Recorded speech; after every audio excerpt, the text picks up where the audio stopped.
Hey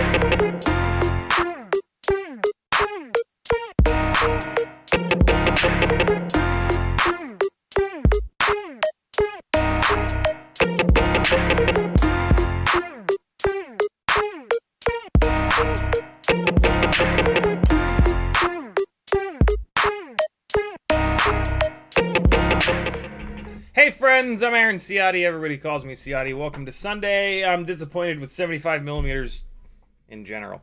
That flight footage was the Patreon only edit that we started Friday, and it's done. The beginning of the song is like super lo-fi. The intro to the song is very lo-fi, and that works super well with.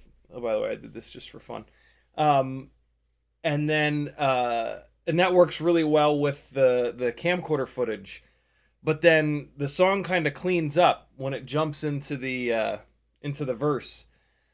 And I was kind of as I did more and more of the edit after the stream Friday night, I was just wondering what it would look like if we got out of the low quality footage and snapped to the Walksnail footage that I shot at that I flew on Thursday as well. And it's cool. It's interesting. You guys can take a look for yourselves over on the Patreon, which is linked on CiottiFPV.com for as little as $3 a month. That's 10 cents a day or 7.5 cents per hour of live streaming content that I do here. Yeah, you could take a look at that. And then the regular edit, I decided against it. And the regular edit is going to go up Tuesday, maybe tomorrow. Definitely not today. Maybe today. I should put it up on Tuesday because there's no live stream on Tuesday. But I'm antsy to put it up, so whatever. So yeah. That's that. That's what you were just watching at the beginning there with the wrong music and yeah, a little bit rough. So join the Patreon to support me so that we can keep this thing going here. This is a totally crowdfunded thing. That way when I review stuff, there's no like, well, you know, was he sent this by so-and-so and they expected a good review? And plus it's just cool, you know? It's cool to have a little NPR thing going. Error, YouTube is not receiving enough video. Well, you better figure that out, YouTube, because OBS is sending you all the video. What else are we doing today? 6 batteries and Q&A, as all of these live streams are. Any questions that you've got, ask them in the chat. Put CiottiFPV somewhere in your question so that it lights up an orange for me. You can put an @ in front of it, but you don't have to. OG folks or just people that are paying attention in general, if you see somebody else ask a good question but forget to tag me, do me a favor, copy it, paste it, tag them, and tag me. And let's talk about it. Tiny Whoop Open is on, and it is absolutely insane. The production quality, the announcing from Jesse, the track that they're running, the caliber of the pilots, it's all insane. Absolutely ridiculous. I'm so shocked at how good the live broadcast is. Now that I've been in like the live broadcast world a bunch with all these cycling races, I know how hard it is. And yeah, they're just doing an unbelievable job. Hey, does anybody absolutely love this shirt? And if so, are you a size large? My dad got me this shirt for my birthday, but it's a large. And so I'm wearing it right now to see if any of you guys love it so much that you'd be willing to buy it.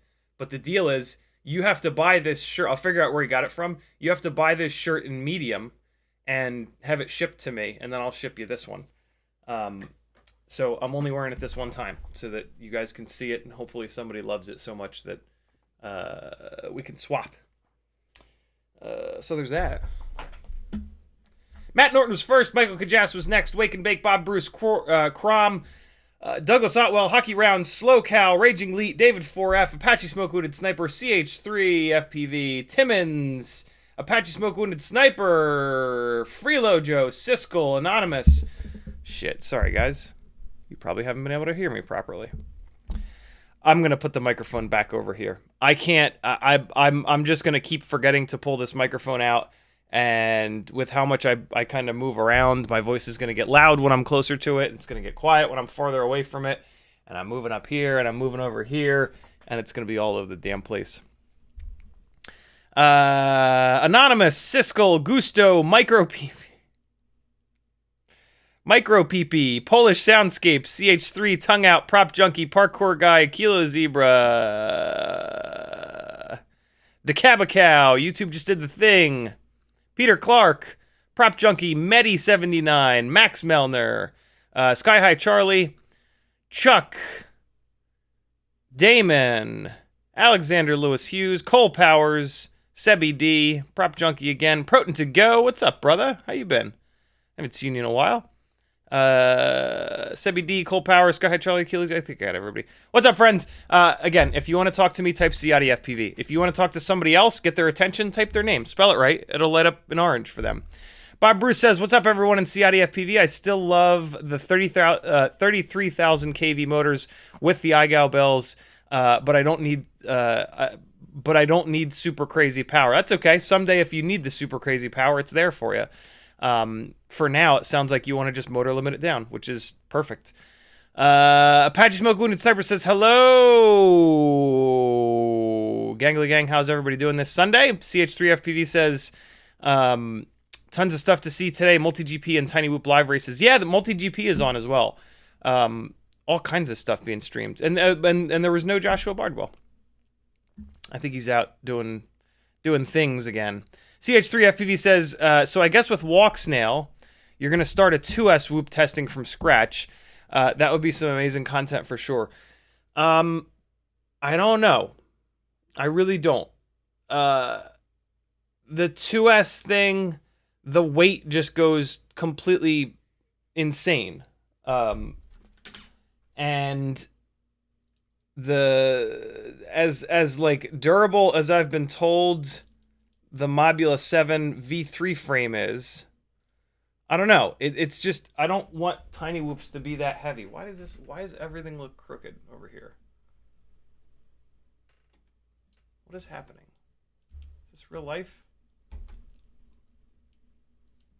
that it? Sure, why not? Yeah, I don't know about the 2S thing. The other problem with 2S is trying to find an AIO. Like, there aren't any. So yeah, I don't know of any. I mean, like, there's sort of the X12, but then that's got the VTX on board, and it's an oversized AIO, so it's not going to fit in hardly any frames. Although it actually doesn't matter. There's only the one frame that we want to try on 2S, which is the Mobula 7 V3.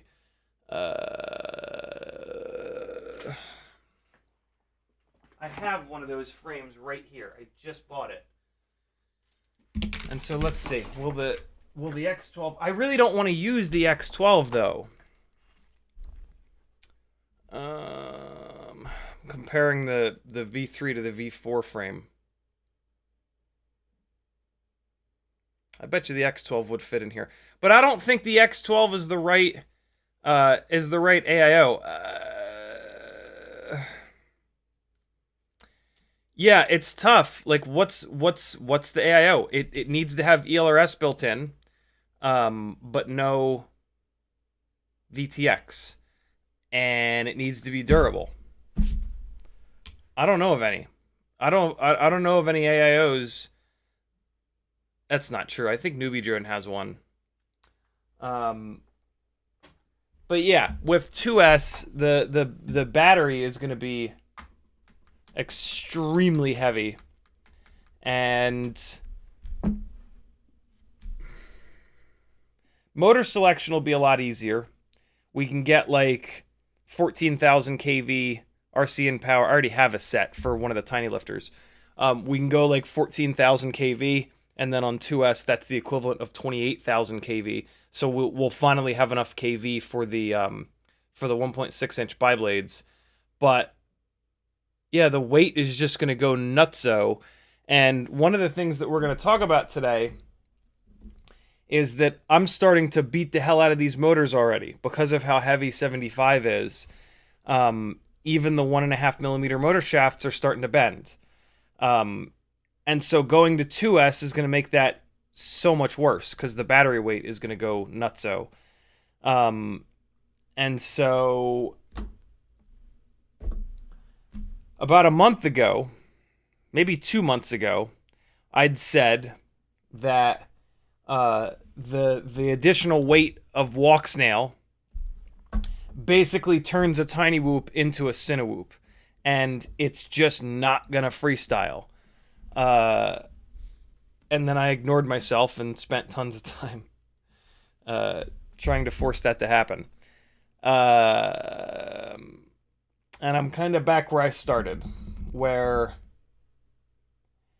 it's just, you know, for proper freestyle, it has to be durable. It just does. You're not going to fly it hard if it's not durable. At least I'm not. I don't have the time or the patience or the money to fix something after every single time I fly it. And so durability is really important. If you have the patience for that, then man, you're going to be able to freestyle anything because you can always build a glass cannon, and it'll fly great. But I don't. I just don't have it in me to fix stuff after every single time I fly it. And so shit needs to be durable. And yeah. I don't know. I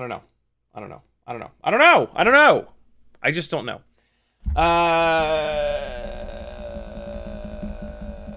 The other thing that I think is going to happen is that if there is, I'm sure there is, I just can't think of it at the moment, but if there is a 2S compatible AIO with ELRS on board and no VTX, that's durable, sending it 2S is probably going to make it not durable, because whenever an AIO is like 1S or 2S, to me it's 1S. And if you run it on 2S, yeah, sure, you'll get a couple batteries out of it, but then it'll catch on fire and burn your house down. I would love to be proven wrong, and I'm probably willing to be proven wrong. Like, I'm probably going to go down this rabbit hole, because the BetaFPV BT 3.0 batteries are a lot lighter than the old school 2S batteries. They're still heavy, but yeah, I'm probably dumb enough to keep smashing my head into this. And I believe the Walksnail Lite will take 2S, right? It's not 1S only. Let's see. Where's your voltage range, little guy? Yeah, 3.1 to 13 volts. So yeah.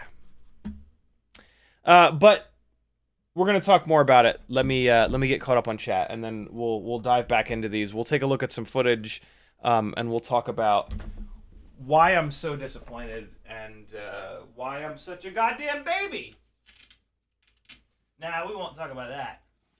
I keep that a secret. Hey, we're also gonna fly 6 batteries. You guys probably can't hear me. Hang on. Hang on. Hang on. Just wait. It's gonna be okay. Yeah. Yeah.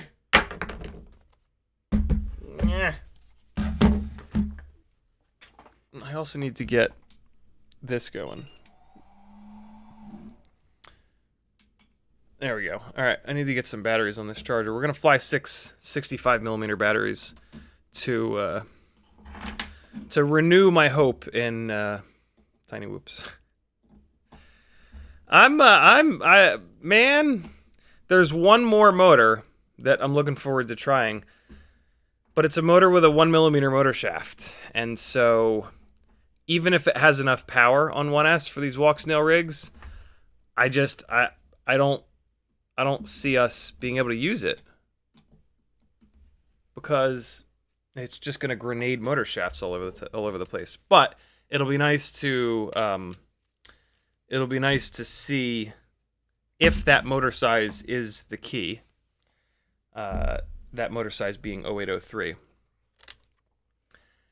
And then moving forward, we can bug as many people as possible to produce a 1.5mm motor shaft version of that motor. And then maybe we'll be able to have a freestyle 1S 75mm tiny whoop that doesn't suck. Because right now, yeah, it's just not good enough. And that's not me being completely insane. I am completely insane, but you know, freestyle requires power. You can't freestyle with like Cinewhoop amounts of power. Not proper freestyle, at least.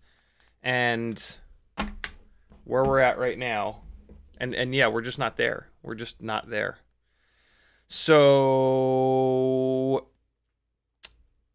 yeah, that's the situation, my friends. What say you? Parkour Guy says hello.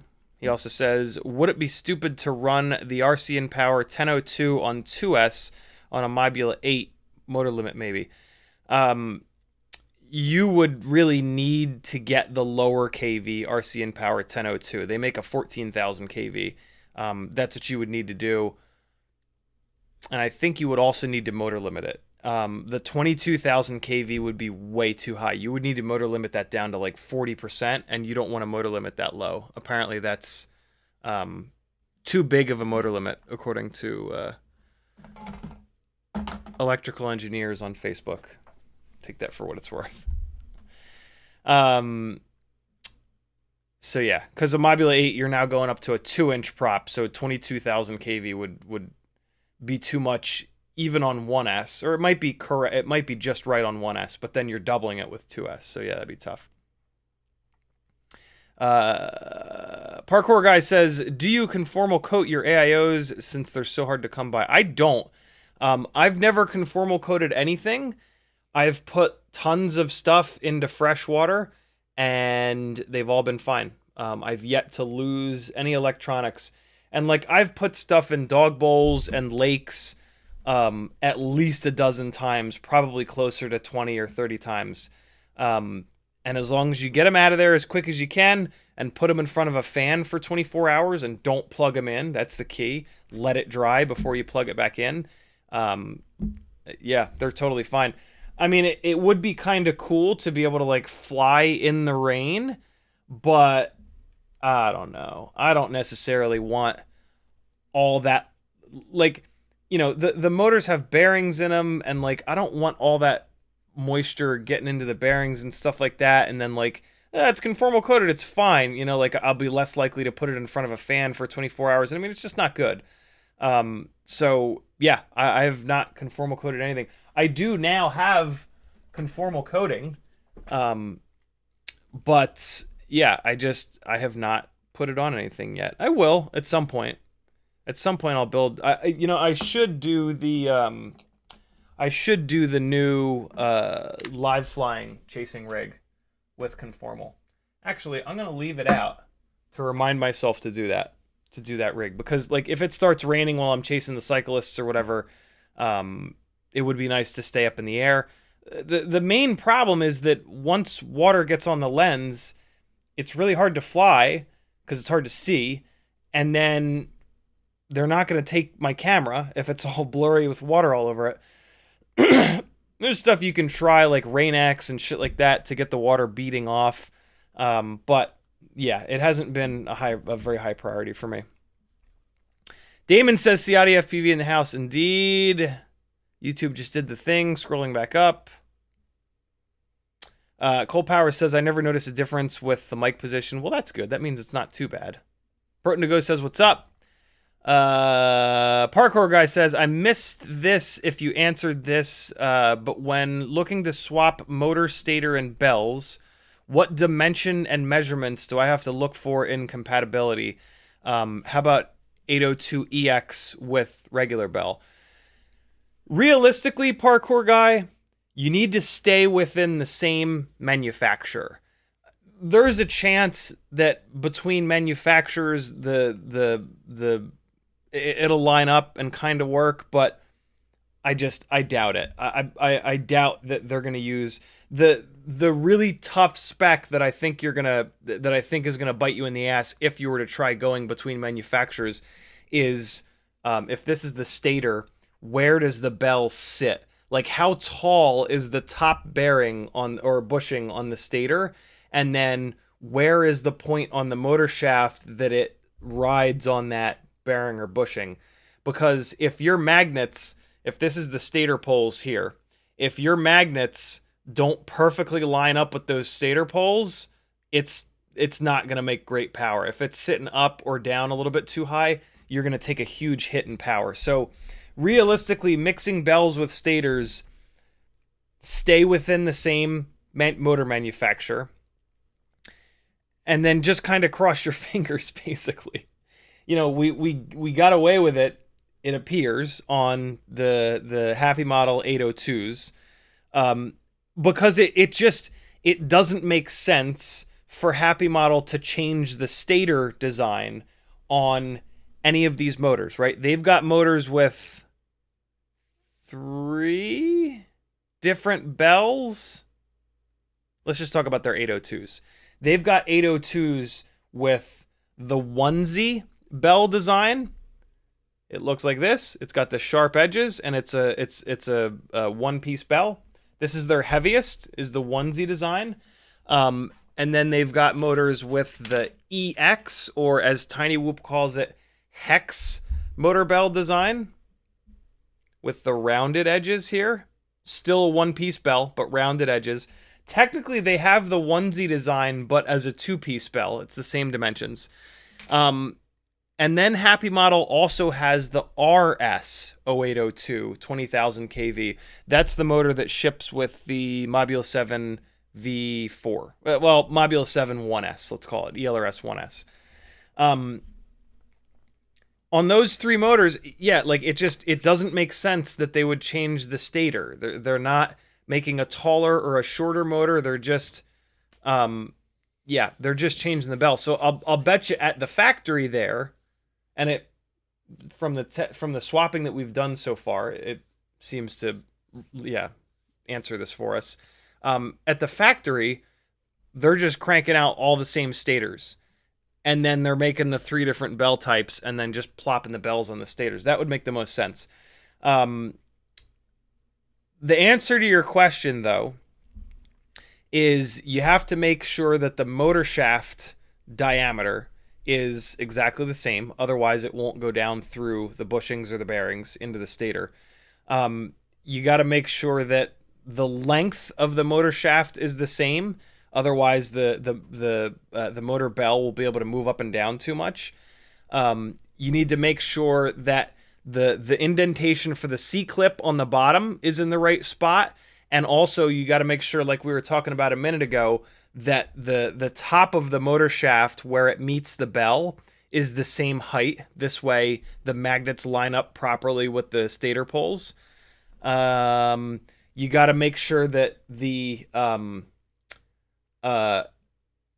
gap, the air gap, basically, which is the gap between the stator pole and the magnets, is roughly the same. Otherwise, you could have too small of an air gap, and then it could just rub and not spin at all. Or if you have too big of an air gap, it's not going to make shit for power.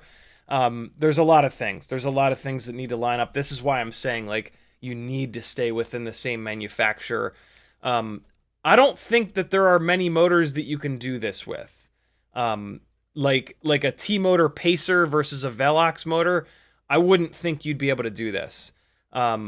Because most motors, when they go from one line to the next, they change a bunch of stuff. And if they change any one of those things, it's not going to work. You're not going to be able to mix stators and bells. Maybe here's one time you can almost always mix stators and bells is the same motor with different KVs. The T-Motor F40 Pro 4s are really hard to find because they were discontinued a while ago.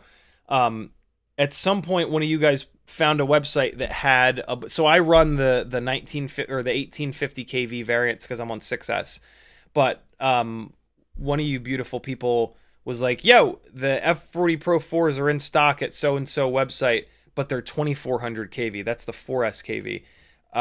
I don't care. What I break are the bells. So I ordered all of them that company had in stock, and I just pulled all the bells off. And now I have a whole bunch of extra bells that I can swap onto the 1850 kV stators. I've done that for years, and it's totally fine. So if it's the same exact motor, but just the wrong KV, and all you need are the bells, you can do that. But yeah, going from like stator size also has to be the same, of course. I wouldn't be able to take a bell for a 2306 and put it onto a 2207, right? Or 0702, 802. You probably knew that already. I think that's everything. I think that's everything that needs to stay the same in order to do it. It's an interesting little thing to think about. Like, is there a motor bell out there that has stronger or thicker magnets that we can put onto a different stator that's a higher KV? Now you got me thinking about doing that on the 1002s. But the 1002s are all completely different. Well, in theory. I'm not convinced that all of these motors are not made by the same place. But the designs do look totally different on these motors. A lot of times, though, they just change the motor bell. Like there's not a whole lot of optimization to be had in the stator, right? Like you wind it to be a certain KV, and then you make it like as light as possible without sacrificing durability. And that's kind of it. So yeah. Proton to Go says, what's up? Cole Powers says, we got that. P says, my stock Meteor 65 Pro motors are giving me short flight times, guessing bent shafts. Any recommendations for replacement, preferably 1.5mm shaft? P, my first recommendation is going to be to get rid of the Meteor 65 Pro frame. There is a huge performance improvement to be had going down to regular old 65. The regular old 65mm frames are going to give you access to much better propeller options, and because of that, much better motor options too. So what you should do is drop down to a Cockroach 65 V3 frame or a happymodel Mobula 6 2024 frame. Those are my two favorites at the moment. And then buy yourself a couple of different propellers. Get yourself a couple of sets of the Gemfan 1210 biblades. Get a couple of sets of the Gemfan 1219S triblades and the HQ, what I call YOLO props. It's their ultra lightweight triblade propeller. It's their new one. Those are the three best propellers in all of Tiny Whoop. And then you can get 0702 motors at a really high KV. WeBleed has 0702 32,500s, which are amazing. Tiny Whoop sells, but they're out of stock. 0702 30,000 kV, 32,000 kV, and 36,000 kV. They're all rocking. That will completely transform that whoop that you've got from kind of like a heavy, short runtime, not really, just fat rig into something that's a scalpel that you can like shred inside the house. You're going to lose like probably 2 or 3 grams, and you're going to gain power and response time. And yeah, the difference is unbelievable. I have tried with the Meteor 65 Pro frame. The propeller selection sucks. The frame is not all that great either. I mean, it's okay. The frame's okay. It doesn't fix any problems, and it creates a bunch of problems. Too much weight, bad propeller selection, because of the propeller selection, you have to run bigger, heavier motors that you really don't need. So yeah, and then if you want to build something for flying outside, you want to go up to 75. 75 again has better propeller selection, better motor selection, and it's going to work a lot better outside. So yeah. Luckily, you know, frames are $4, so you're only wasting $4 getting rid of that 65 Pro frame. Mo FPV's in the house. He says, "Do not give up. We shall not." Well, yeah, I'm sort of giving up, but we'll talk more in a minute. Wake and Bake says that Flywoo Firefly frame rocks with the X12 stack. Very cool. I might give one of those a shot. I wish they had a 2.5-inch frame. 661 FPV says, "I got an X12 in a Mobula 7 V3 frame, and it fits." Nice, thank you, dude. And the frame is durable. BT 3.0 is the way to go on that setup. Nice. I wish the X12 didn't have that stupid ceramic antenna. The ceramic antenna sits up really high, and I'm going to be putting a Walksnail VTX on top, so that's kind of annoying. Yeah, I could break the ceramic antenna off and replace it with a piece of wire, but it just doesn't make sense to me to run an AIO that has a VTX built in with an external VTX, right? I would really rather find something else. I'm pretty sure that NewBeeDrone has something. I got to look it up. Protindigo says, "How important is digital anyway?" Not important at all. Pretty images are boring and people want realness. Well, maybe not. The Walksnail 75mm freestyle obsession right now is a two-parter. Yes, it would be awesome to have something that shreds in HD for freestyle, but it's also mainly I would do it on I've had the 65mm Walksnail freestyle setup and it flies great. The problem is runtime. You end up with like minute and 50-second runtime, and that's just not enough. So going up to 75 is pretty much specifically around battery size, 450s and 550s. And the main point of it is taking it to places where you would never, ever, ever be able to fly FPV and flying FPV. And like the worst case scenario is that the security guard laughs at you for flying a little tiny kid's toy and says, "Get out of here." The whole like wanting it to be freestyle capable and jungle gym basher capable. This is kind of me giving up on that, I think. That's what I'm giving up on. I'm not giving up on these rigs. I'm not going to tear both of these rigs down. I'm probably going to tear one of them down. But yeah, I'm not going to not have a 75mm Walksnail build. It's just that I think I'm giving up on jungle gym bashing them. And so let's dive into it. I think I'm caught up enough on chat that we can kind of dive into it. So yesterday, when I took Azalea to guitar lessons, they've got a couple jungle gyms out back behind the building. And I brought all my shit, and I went out there and I flew a few batteries. And this is the third time I think I've done that. Hold on. I have to blow my nose. This is ridiculous. My fucking allergies are so bad. God damn it! I thought I was done with this allergy shit! Ah!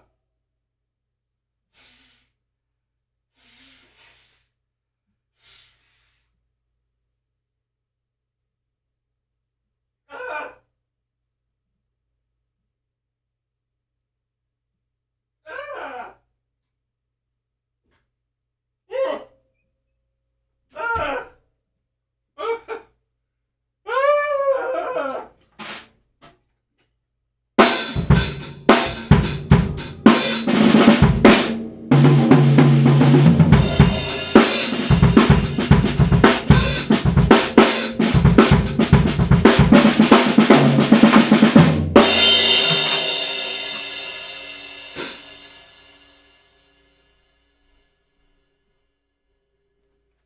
Sounds like a bunch of fucking pots and pans when it's not mic'd. BLDO550 with a $5 super chat. Thank you, homie. I wish I could read that. Wait. I think I'm caught up enough. BLD says, what are your thoughts on Brother Hobby 1507? Stay away. 3100 kV HQ prop 3x303 on a Skylite frame.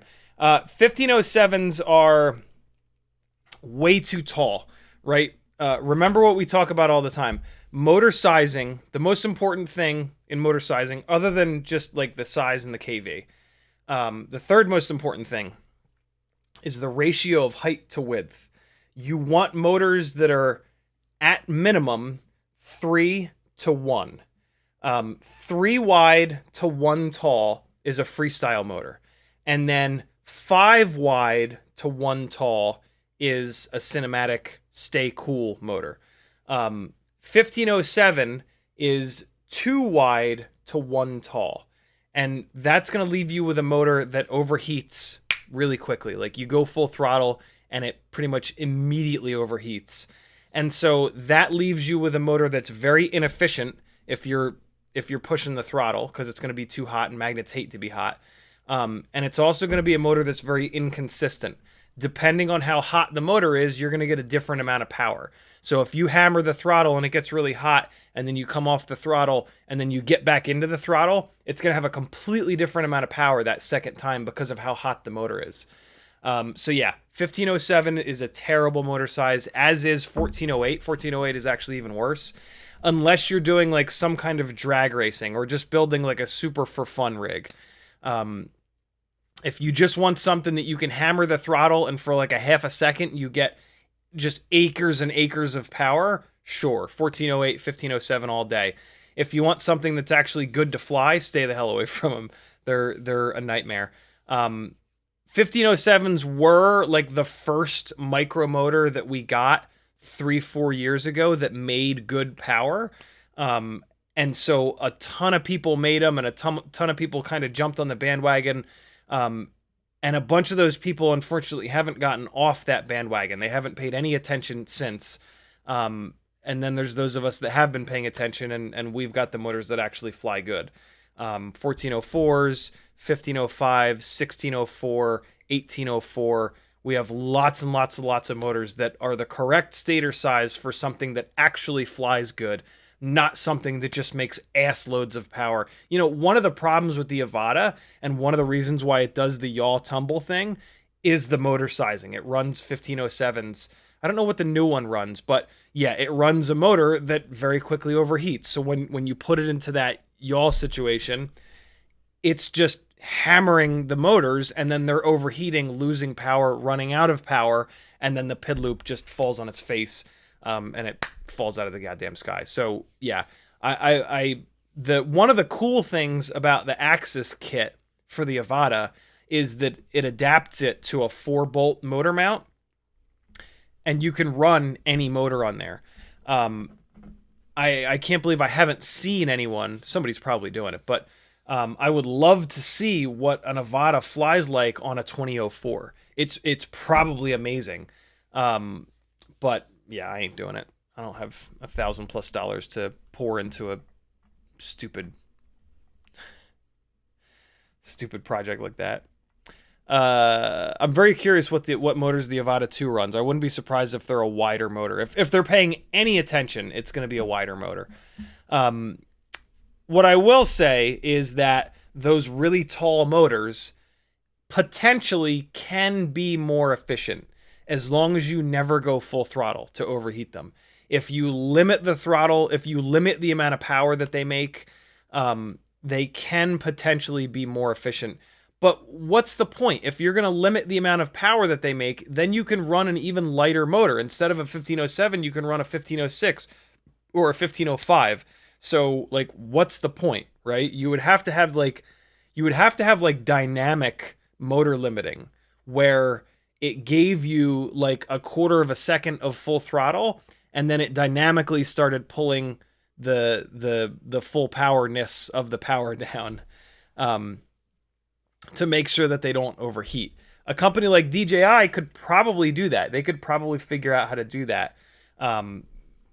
it's not something that Betaflight handles, right? So we wouldn't necessarily be able to do that. But I'm assuming that DJI is writing all of the flight software and firmware for their own stuff, so they could do that. You know, they could point, they could build a thrust stand and point an infrared camera at the motors, and then do testing, right? Mount the propellers on there, run them up to full throttle, and see how quickly they get hot, and then figure out how they need to limit the throttle to keep them from getting too hot to the point where they saturate with heat, and that's when they become extremely inefficient.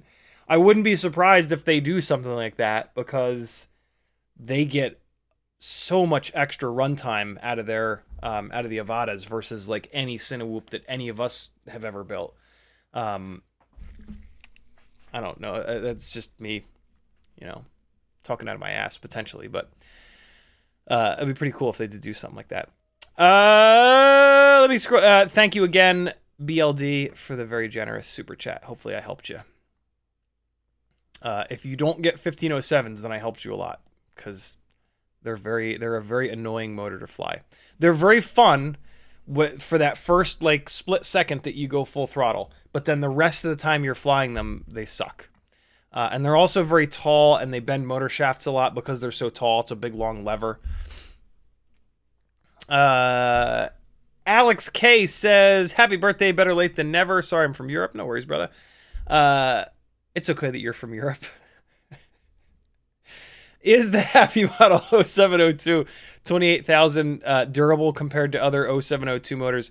What is the most durable 0702 high kV motor? All of the 0702 high kV motors are made by happymodel, and they're all exactly the same. So there's absolutely no durability difference between any of the high kV 702s from happymodel. This is all of the Weebleed motors, all of the Tiny Whoop motors, and of course all of the happymodel branded motors. The only other high kV 702 that there is at the moment is made by NewBeeDrone, and that might be more durable, might be less durable. I don't know. I haven't flown them enough to see if they're more or less durable. But yeah, the happymodel motors are the ones that perform the best. So those are the ones that you want anyway. Oh, BetaFPV. No, BetaFPV has a couple of high kV 702s. No, I don't know about the durability on them. I need to get it. It might be too late. I'll wait for them to do another run, maybe go even higher kV or something like that. I think it's too late to dive on the BetaFPV 702 thing. 661FPV says, I'm running the Mobula 8 motors in it. 1103, 11,000 kV. I feel like I want to try 1102, 14,000 kV on that.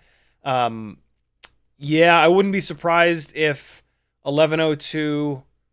14,000 kV is big enough to stay cool, right? Because you're going shorter. You're not sacrificing any width. The width of the motor is what keeps it cool, right? The wider the motor, the more of the heat sink, which is the way you can think of the bell, is in the airflow, right? The narrower the motor, the farther the motor bell is away from the actual airflow from the propellers, right? So you're going from 1103 to 1102. So the motor is going to make less, potentially it's going to make less power.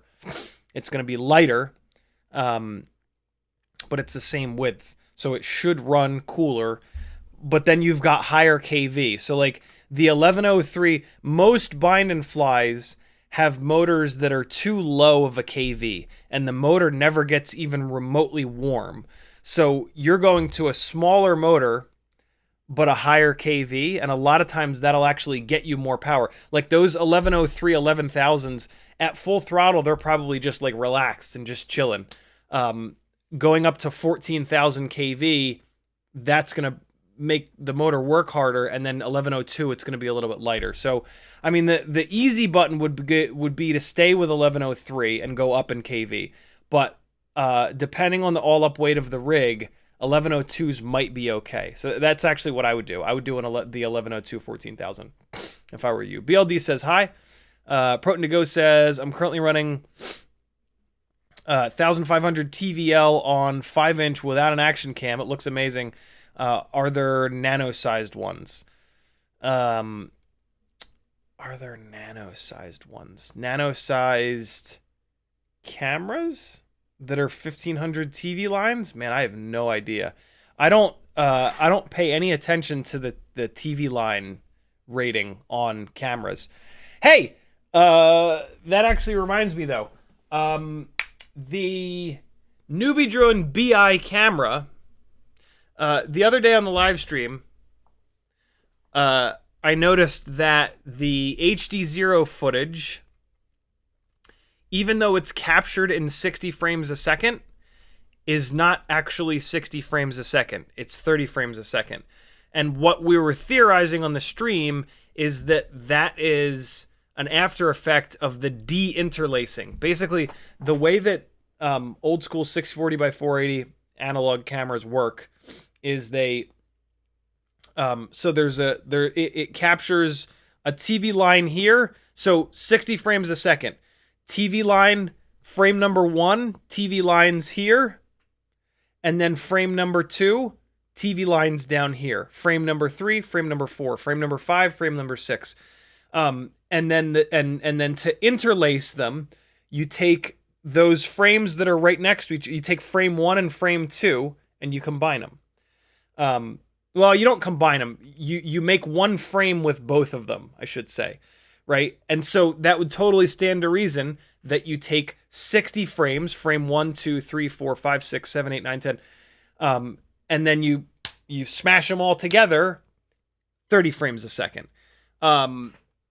So to test that, I took that rig, and I took my Fat Sharks and my Immersion RC Power Play, which records in 60 frames a second.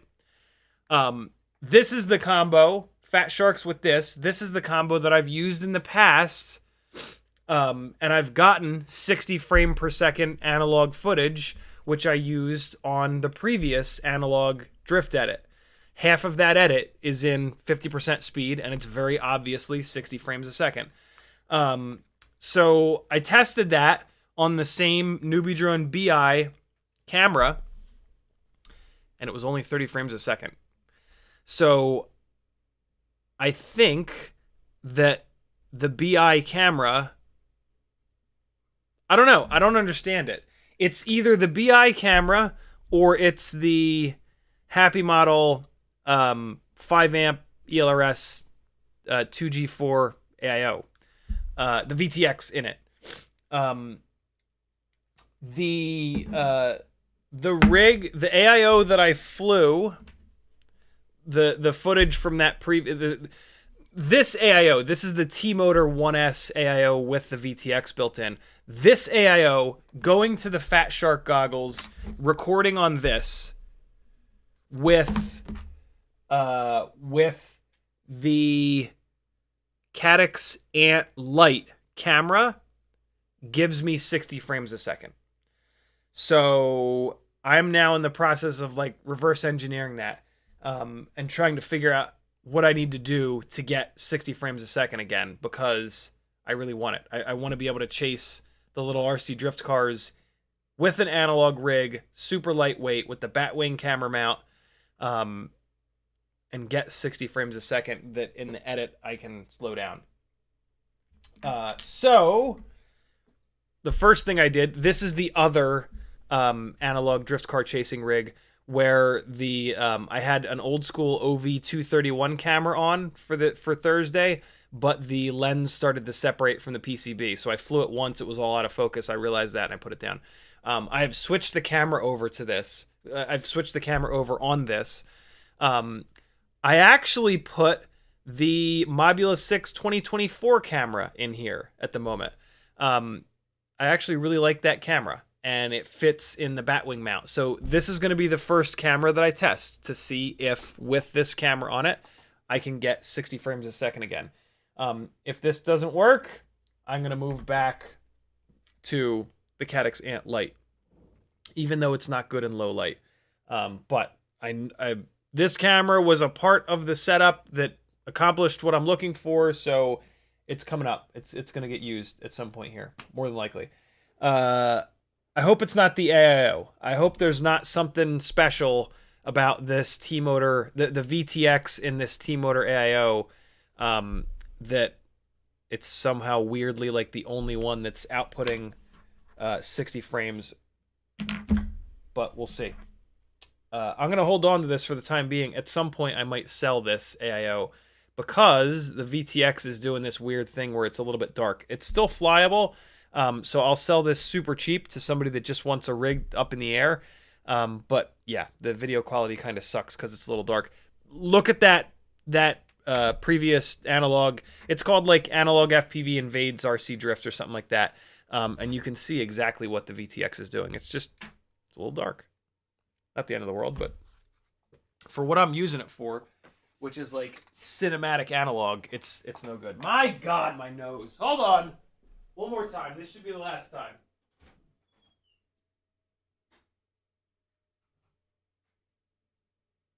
Hang on.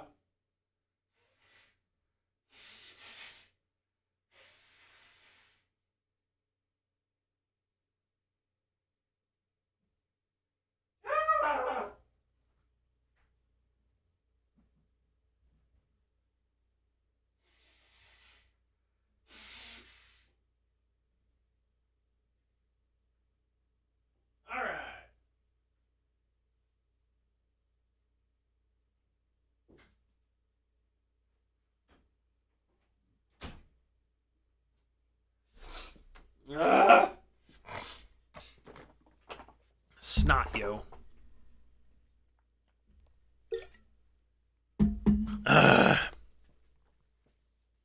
Snot everywhere. Gert Jan X is in the house. He says, "Hey, gang."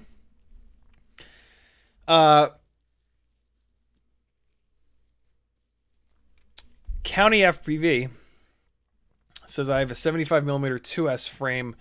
I'd love to see you build one, or just send me a list of good parts and I will. My Cetus X is fun as a jungle gym basher, but want a lighter rig." County, all you really need to do is subscribe to the channel here and just come back to the live streams. I do all of the R&D on these builds here live. If I don't physically do the work live, I come back on the following live stream and I get you guys caught up to date. So yeah, you'll get to see, if I decide to do it, which I probably will, you'll get to see the entire build, me kind of theory craft the setup, look around at different options, and then put it together and fly it here on the live stream. So all you got to do is stick around, and you'll get to see the whole thing. Damon says you can use 1002 22,000 kV on 2S with 85% motor limit just fine. 85%, that's an awful lot. That's what I've been running for almost a year now on the same flight controller. Jesus, that is a ton of RPM. So much so that I can't even do the math. So 22,000 kV becomes 44,000 kV on 2S. And then an 85% motor scale is, we multiply it by 0.85. Jesus Christ, dude. That's 37,000. That's the 1S equivalent of 37,400 kV. That is ridiculous. Makes sense, though. The X12 has 12 amp FETs on it. So, yeah. That, I can't imagine flying something that's that powerful. That is banana pants. Yeah, I'll be down at, well, oh shit. I mean, 14,000 kV on 2S is the 1S equivalent of 28,000, right? These guys are 22,000. So we're going up by 5,000, which is a lot. But they're getting even heavier, right? Like, we're going to take a battery that's, let's start to figure this out. We're going to go from a battery that only weighs 12.3 grams to, I want to say the BT 3.0 batteries weigh 18 grams. Let's look it up.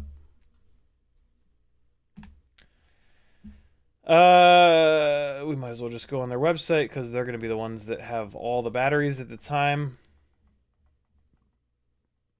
I doubt that anybody else is going to make these BT 3.0 batteries. God damn it, really? You don't have a link? 2S battery. There we go. Nah, don't. Is 450 really the smallest that they have? They don't have a 300? Come on. Oh, this is going to be brutal. Oh my god, are you kidding me?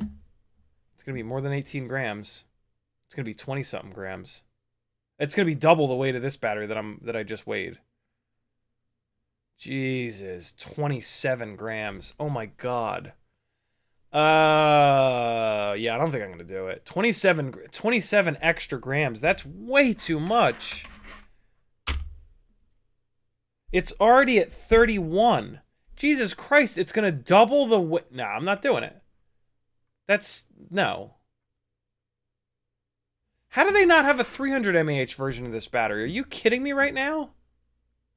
I would rather do... This sucks. I would rather do two 300s. Two 300 mAh folded cell batteries is 16.7. Yeah, that's... If I do this, that's what I'm going to do. That's ridiculous. They used to sell, but you can make a double BT 2.0 connector. Let's see if I can find it on their website. Yeah, there it is. Oh, it's back in stock. Look at that. So yeah, this is what I'm going to use to go 2S. BT 3.0 can go to hell. Not having a 300 mAh battery is ridiculous. I didn't realize that. I thought that they had a 300 and a 400. That is a total deal breaker. So yeah, BT 3.0 is going to be for 2-inch and above. At that much battery weight. Shit. The problem is going to be mounting the battery. Oh god, it never ends. The Cockroach 75 frame does come with provisions to mount two 300 mAh batteries. This is the setup that I have on the tiny lifters, and it works really well for the tiny lifters. But unfortunately, this Cockroach 75 frame is very fragile. So for any kind of a freestyle rig, this frame would be a pain in the ass, especially because it's got the carbon fiber brace, and that's just going to wreck the motors. These are the 14,000 kV 1002s, by the way. No other frames that I've ever seen have provisions to mount double 300 mAh batteries. I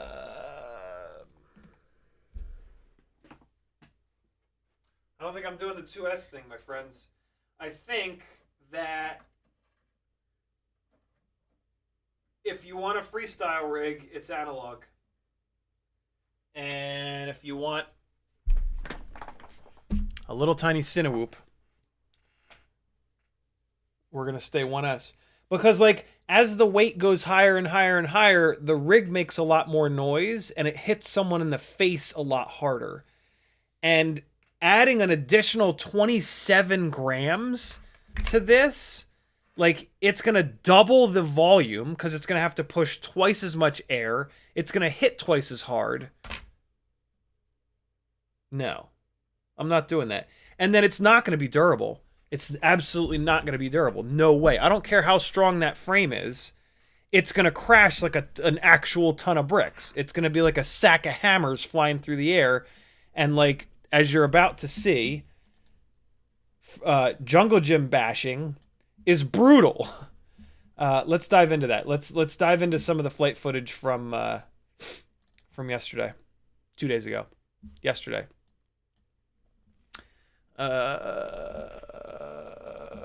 Okay, let's get this subtitles out of the way.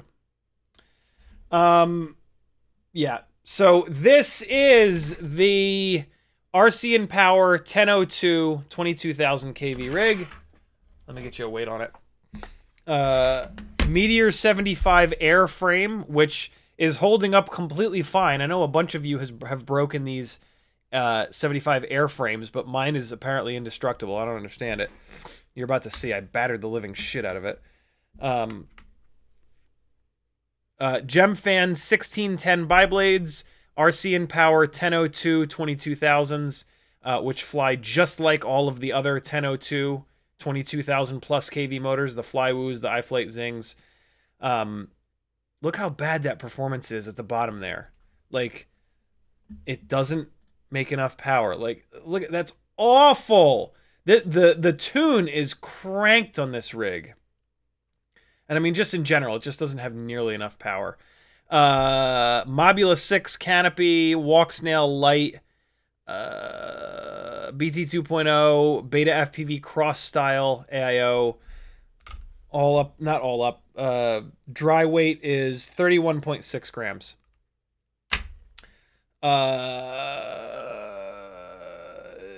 Yeah, it doesn't have enough power. When I'm cruising around outside, I'm at like 60% throttle. It sucks. And then you've only got a little bit of extra throttle. When I'm like trying to really move this thing around, I'm damn near 100% throttle all the time. And that's, I hate that. I hate rigs where you have to sit them at full, like so for example, right?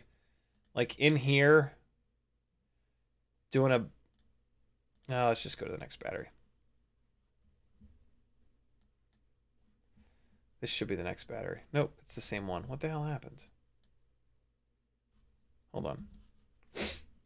Oh no, okay, it was the next battery. All right, so same rig. You can tell which rig it is down here by the color of the ducts. One of them's clear, one of them's black. So like a lot of this stuff that I'm doing in here ends up just sit like that. This is full throttle. Ready? And full throttle, full throttle, full throttle, full throttle. Like that sucks, dude. That is not enough power. Like that, like stuff like that. Like, yeah, that was cool that I came close to that, but I didn't mean to come close to it. I wanted to throw myself well over it, but it just doesn't make enough power to do it. And like a lot of these crashes are just because it doesn't have enough power to move itself. Like I expect more, and it's just not there. The motors are not high enough kV, or the rig is too heavy. I mean, I can't really lighten the rig up all that much, if any, and maintain any kind of durability. All right, and now see, look, here's another problem. Ready? So we're going to go into a Matty flip kind of deal here. Ready? And here, and now there's a pacing. There's a pacing to Matty flips. There's an amount of time that you can wait while you pitch it forward to bring it around. And if the damn thing hits the ground like this, that means it's too heavy or doesn't have enough power to fling itself up. This is full throttle, right? Full throttle, and then pitch forward. And it's just, there's like no fling, right? Like it's not, it is, when I come off the throttle here, it has barely generated any upward momentum to give it hang time. It's just, there's a complete lack of hang time, and then it ends up with it hitting the ground all the damn time. And like when it just feels like it has no power when you're flying it. It just feels like ass. Like that is a full big power loop. Look at full throttle, and it barely clears this. And like, yeah, it looks kind of cool because it stayed proximity, but if I want to do a real close proximity power loop, I'll do it differently. I'll do it with a smaller throttle blip. This is me using big throttle blips to try to throw it cleanly up over that to give myself enough time to catch it, and it just won't. It just doesn't have it. Maybe someday we'll get 25 or 27,000 kV 1002s, and that'll change it. maybe 1002 is just too small of a I think 1002 is just too small of a motor, and it's just saturating with heat. You know, like, look, it just hits the ground. This is like a big, tall, this is like 8 feet or 10 feet high. And it's like, I just turn it over, I try to fling it into the move, there's no fling, and then I turn it over at the regular pace that I do power loops and Matty flips at with everything else, and it just won't make it. So yeah, it just doesn't have it. It just does not have the horsepower to be like a proper freestyle rig. It's like a Cinewhoop. This is like if I was to freestyle the Cinesplore, and that's not what I want. It's actually worse than that. The Cinesplore has more power than this. And so, yeah, that's about it. That's the 1002s. I don't know if I'm gonna really fly them in a freestyle setting like that anymore. And so now I moved over. I guess I did another battery on the 1002s. Interesting. Wait, what? Why did it start there? This is the battery where I really started to get frustrated. I think that was maybe like a half battery and then the other half of the battery or something like that, but I'll let this go. See, all right, so there's a little bit of fling. There's a little bit of fling. Absolutely fresh battery. And then from down low, but it's just not a lot. It's not a lot. Look, like, it's like fling, no more fling. Like, look at the amount of time, right? So this is me. Let's do this. Let's go super, super, super slow. So here we go. Full throttle, full throttle, full throttle, full throttle, full throttle. As soon as you see me pitch forward, that's where I'm coming off the throttle. Ready? And so off the throttle. And now so that it's got a little bit of upward throw, but now it's like now it's starting to lose altitude already. It had like 5 frames of upward momentum, and now it's starting to come down already. That's yeah, not enough. Not enough. I got lucky on that, by the way. I was not lined up for that. The other thing that you're gonna see in the end of this battery, and yeah, look at that. Look at the ugliness here. Ready? This tune is cranked, and it's still prop washy and ugly. See that? Like just bottoming out there. No power. No power. And so now there was like, look, you can't even see the wind. The trees are barely moving, but there is wind. There's wind that I could feel on my face. Not a lot, but there is wind. Look how bad the wind is kicking my ass. Right? Like, you'll see I got really stubborn about trying to hit Matty flips on these two things here, and the wind was just destroying me. It's coming up. So yeah, the other thing why I'm the other reason that I'm kind of looking to give up with this is that just the wind is just too much. I would say, see, you can really see it there. You can really see it here. Ready? And it's like I just want to get in there, and it just I can't. The wind was coming from the jungle gym towards my face, and it just, yeah, there's just this plinko session of like, look at that, look how much it pushed me. That's not like I had the horizon dead fucking level. Look, the horizon's dead level. Look at it pushing me. I previously I thought that if the rig was a little bit heavier, it would actually help in the wind.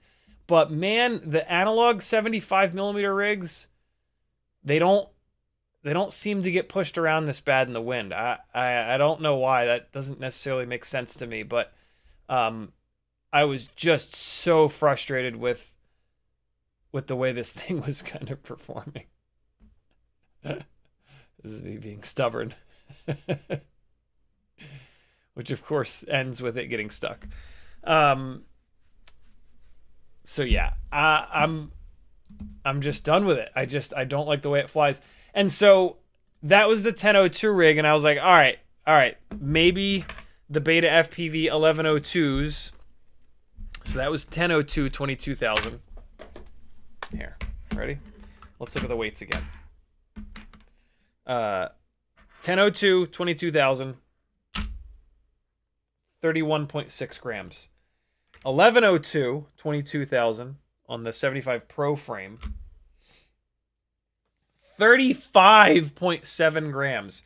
It is so much heavier. Yes, the propellers are bigger, but the rig is so much heavier but I was like, well, the motors are bigger, the propellers are bigger. I've tested this before. I shouldn't have had such high hopes. But here's this guy. So now you can tell the difference. Look on the bottom, you've got the black ducts. You've also got more of the ducts in view. Yes, it has a little bit more power and a little bit more fling, but the extra weight really hurts it in terms of being accurate and being able to like get through these small gaps. As you can see, like I don't think I've hit a single gap yet. So it's carrying all that extra weight. There we go. Although that wasn't necessarily on purpose. The big problem though, you'll notice all the time, which is the absolutely absurd amount of jello. These motors have like 5 batteries on them. All of those batteries have been inside the house. This is the first time that I've flown it outside the house and like hit metal things hard and like over the, look at that. Look how bad that is. I hope it's coming through the live stream. It is so awful. The jello is everywhere. You can like hear it. And now as I fly this, it gets worse and worse and worse. Each one of these crashes, each individual one of these crashes bends these motor shafts up more and more and more. I'm going to really quickly check to see if it's the propellers. It's so bad that I actually had to come back and check it because it noticeably got worse during this half a battery. But then I remembered that I've been running these BetaFPV 1102 motors for like 2+ years on the tiny lifters. I used to have 2 tiny lifters on these BetaFPV 1102s. They were the lower KV ones, the 14,000s. And what I learned is that whatever the hell, yes, it's a 1.5mm motor shaft, but whatever material that BetaFPV chose for these 1.5mm motor shafts is incredibly soft. And these motors are super, super, super fragile because of that. Like I said, we're going to kind of confirm that in a minute by changing the props out. But you can see it in this video. The beginning of this flight footage, the jello was not, it was there, but it wasn't nearly as bad as what you're, like, look at this. Look how bad that is. It's awful. And like, it's so bad that it's starting to throw the PID loop off, and then it's losing power because the PID loop is overactive, and like, the tune is not aggressive enough already. I think this is me bringing the tune down a little bit. Although I thought it would record. No, it's not recording it because this is the on. Yeah, no, that was me bringing the tune down. I wonder why. Look how bad it is. It's just useless. So these motors are now wrecked. These motors have like 6 batteries on them, and they're destroyed. In theory, we'll double check that. But yeah, I'm just like, I'm sad. I'm very sad, my friends. And this still doesn't have enough power. Like, maybe kinda, it's hard to tell through the jello and the horrible vibrating. I hope you guys can see how bad it is in the live stream. If not, I guess I can like upload this to YouTube and you can watch it. It's horrible though. They take my word for it. It's absolutely shit taco. So, yeah, there's that.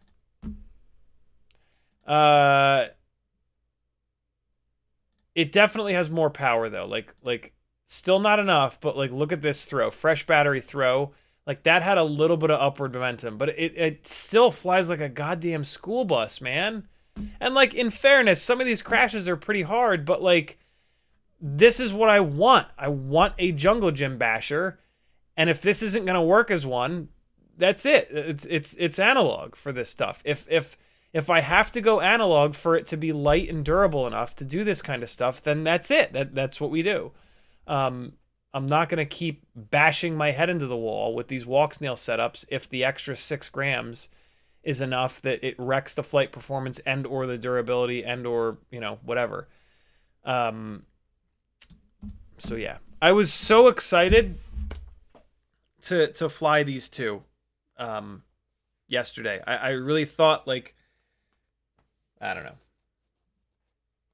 So let's check and see if it's the propellers or if it's the motors. That's very easy to do. We're just going to do it in turtle mode. I'm going to feel for it. You guys are going to listen for it. You probably won't be able to hear it, but I should be able to feel it. So to check, the easiest way to check if your propellers or motor shafts are bent is to fire up your transmitter, flip it into turtle mode. Only do this on tiny little rigs. Don't do this on anything bigger than a tiny whoop. Hold the rig in your hand, arm it, and just feel for the vibrations on each motor individually. So spin up each motor at a time. Come on now.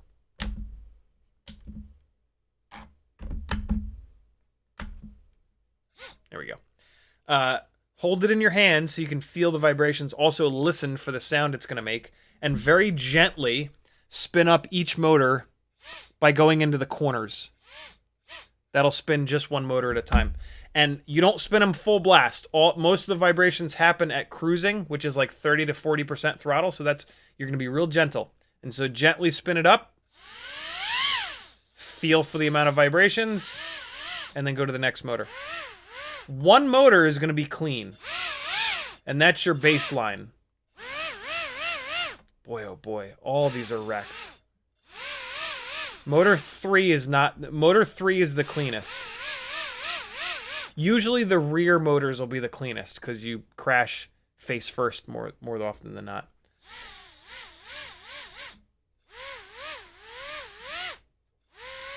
Motor number 2 is bad. Motor number 4 is really bad.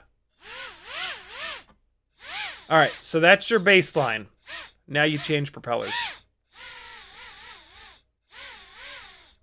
Sometimes you can spin it really slow and look at the propeller and see that the blades one blade is swinging higher than the other. In this case, I can't see that. In most cases, you can't see that. All right, so that's how you do it. Now we're going to change the props and see if that improves anything. While you're at it, you can also do that test with the propellers off, which I'm going to do. So we'll pull the propellers. We'll do that test again, props off. Again, what you're really looking for is one motor.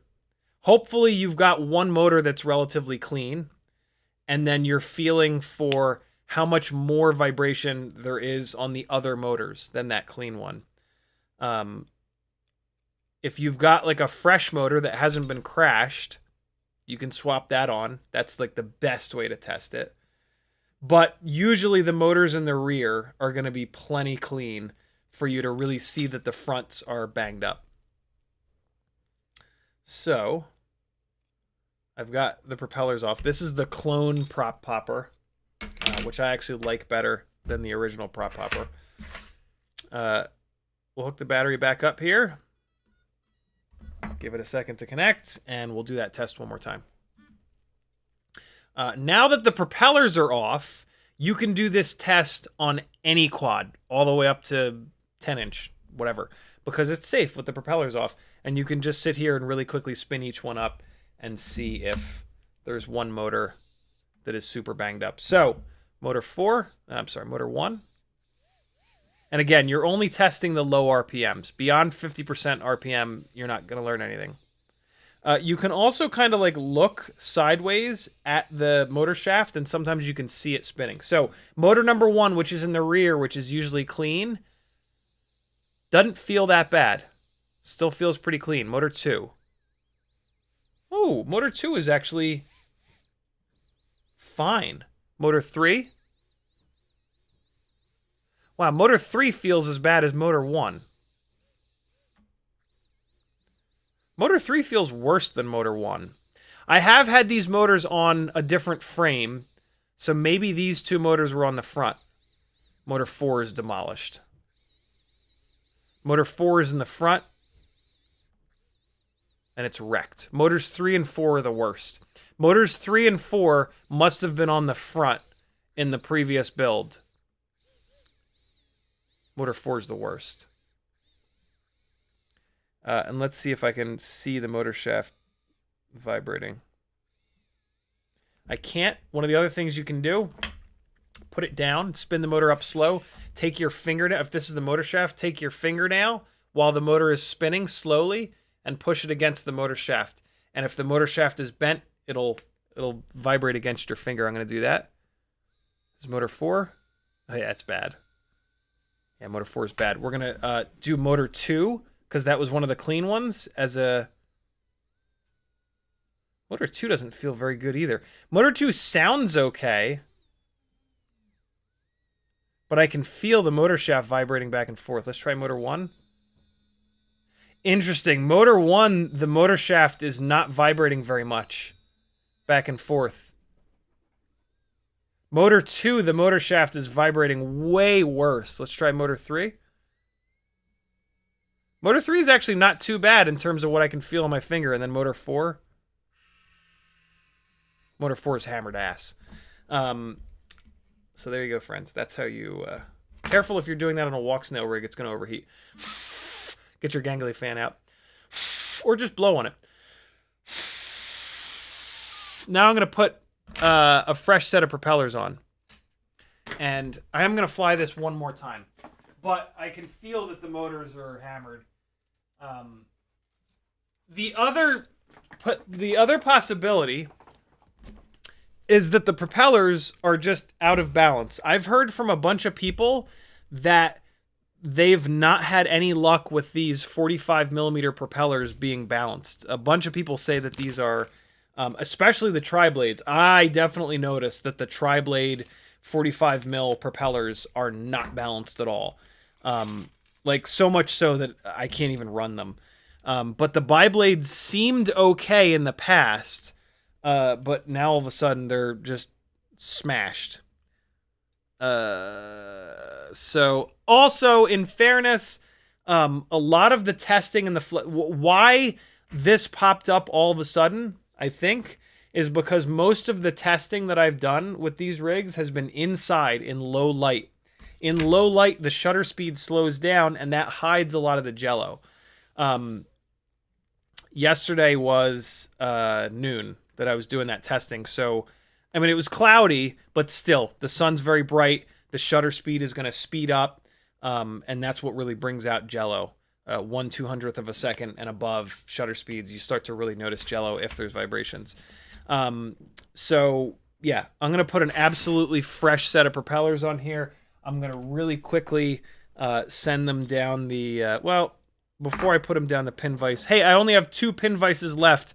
One of them is the one that I tried to heat. Oh, no, these propellers are the perfect inner diameter. Always check first. Don't just send them down the pin vise before checking their fit. I would have made these too loose. So yeah, I can't... I guess I could put this up outside and test this right now, but I don't know if I'm going to do that. I'm just going to spin these up in my hands, and we'll see if I can feel a difference from where it was before.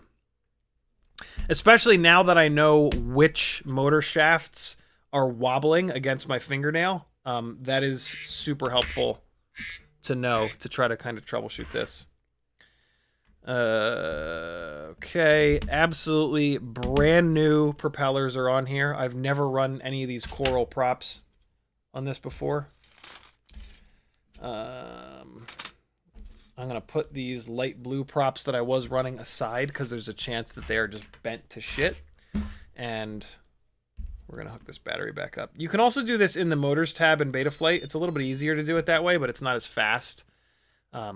It's nice to be able to do it with turtle mode in my bare hands. All right, so motor 1. Motor 1 was one of the ones that was vibrating on my fingernail. Motor 2. Motor 3. Motor 4. It's maybe ever so slightly better, but it's not. No, there's too many vibes. I've done this test a lot, and so I just have like a mental barometer or whatever for how much vibration is too much vibration. Man, Motor 1 is really bad.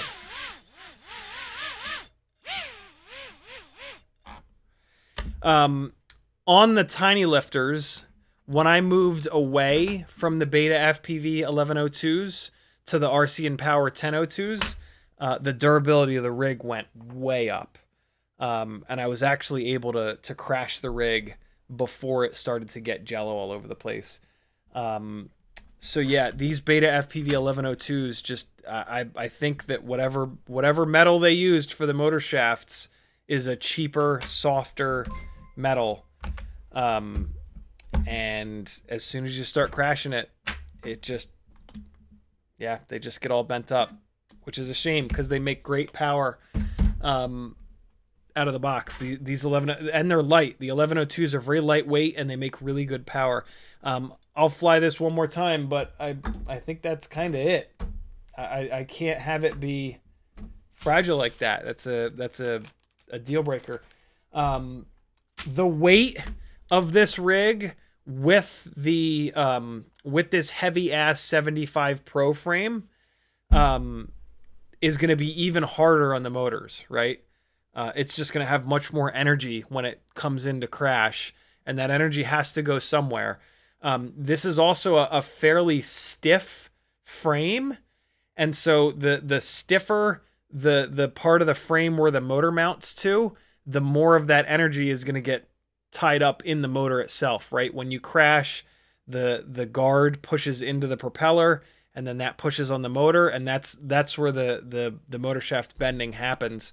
Some of these frames, the standoffs are kind of soft, so the motor will move. Like as you crash, the motor will bend with the crash, and that's going to more slowly dissipate that energy coming in. And that saves motors. This is why carbon fiber frames on these tiny whoops just massacre motors, because you're solidly mounting the motor. It's got nowhere to go. Every time you crash, all that energy gets dumped into the motor shaft. It just bends the shit out of the motor shaft. So yeah, this Meteor 75 Pro frame is pretty stiff. The Meteor 75 Air frame is much more bendy, which is actually going to help the motors. The motors will move on the shafts in the on their bases, I should say, in the crashes, and that'll help the motors survive longer. Whereas this is way stiffer. So it's stiffer and it's heavier. And that's going to, yeah, really I can't believe during that battery, I was able to watch the jello get worse and worse and worse from the crashes that were happening. Usually it takes a bunch of batteries to see that kind of a degradation in the jib jab. But what that does mean is that these light blue propellers that were on it are really not bent up, so I can run them again.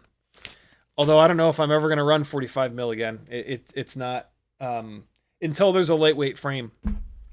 I don't think it really makes much sense. Sad, man. I'm sad. This whole thing. I've put so much time and effort and energy into this, and it's just like I just can't figure it out. And 2S doesn't seem like it's. Yeah, I'm not running those heavy ass batteries, and there are no frames that are going to take double 300 mAh BT 2.0 batteries in a way that's not like janky and shitty.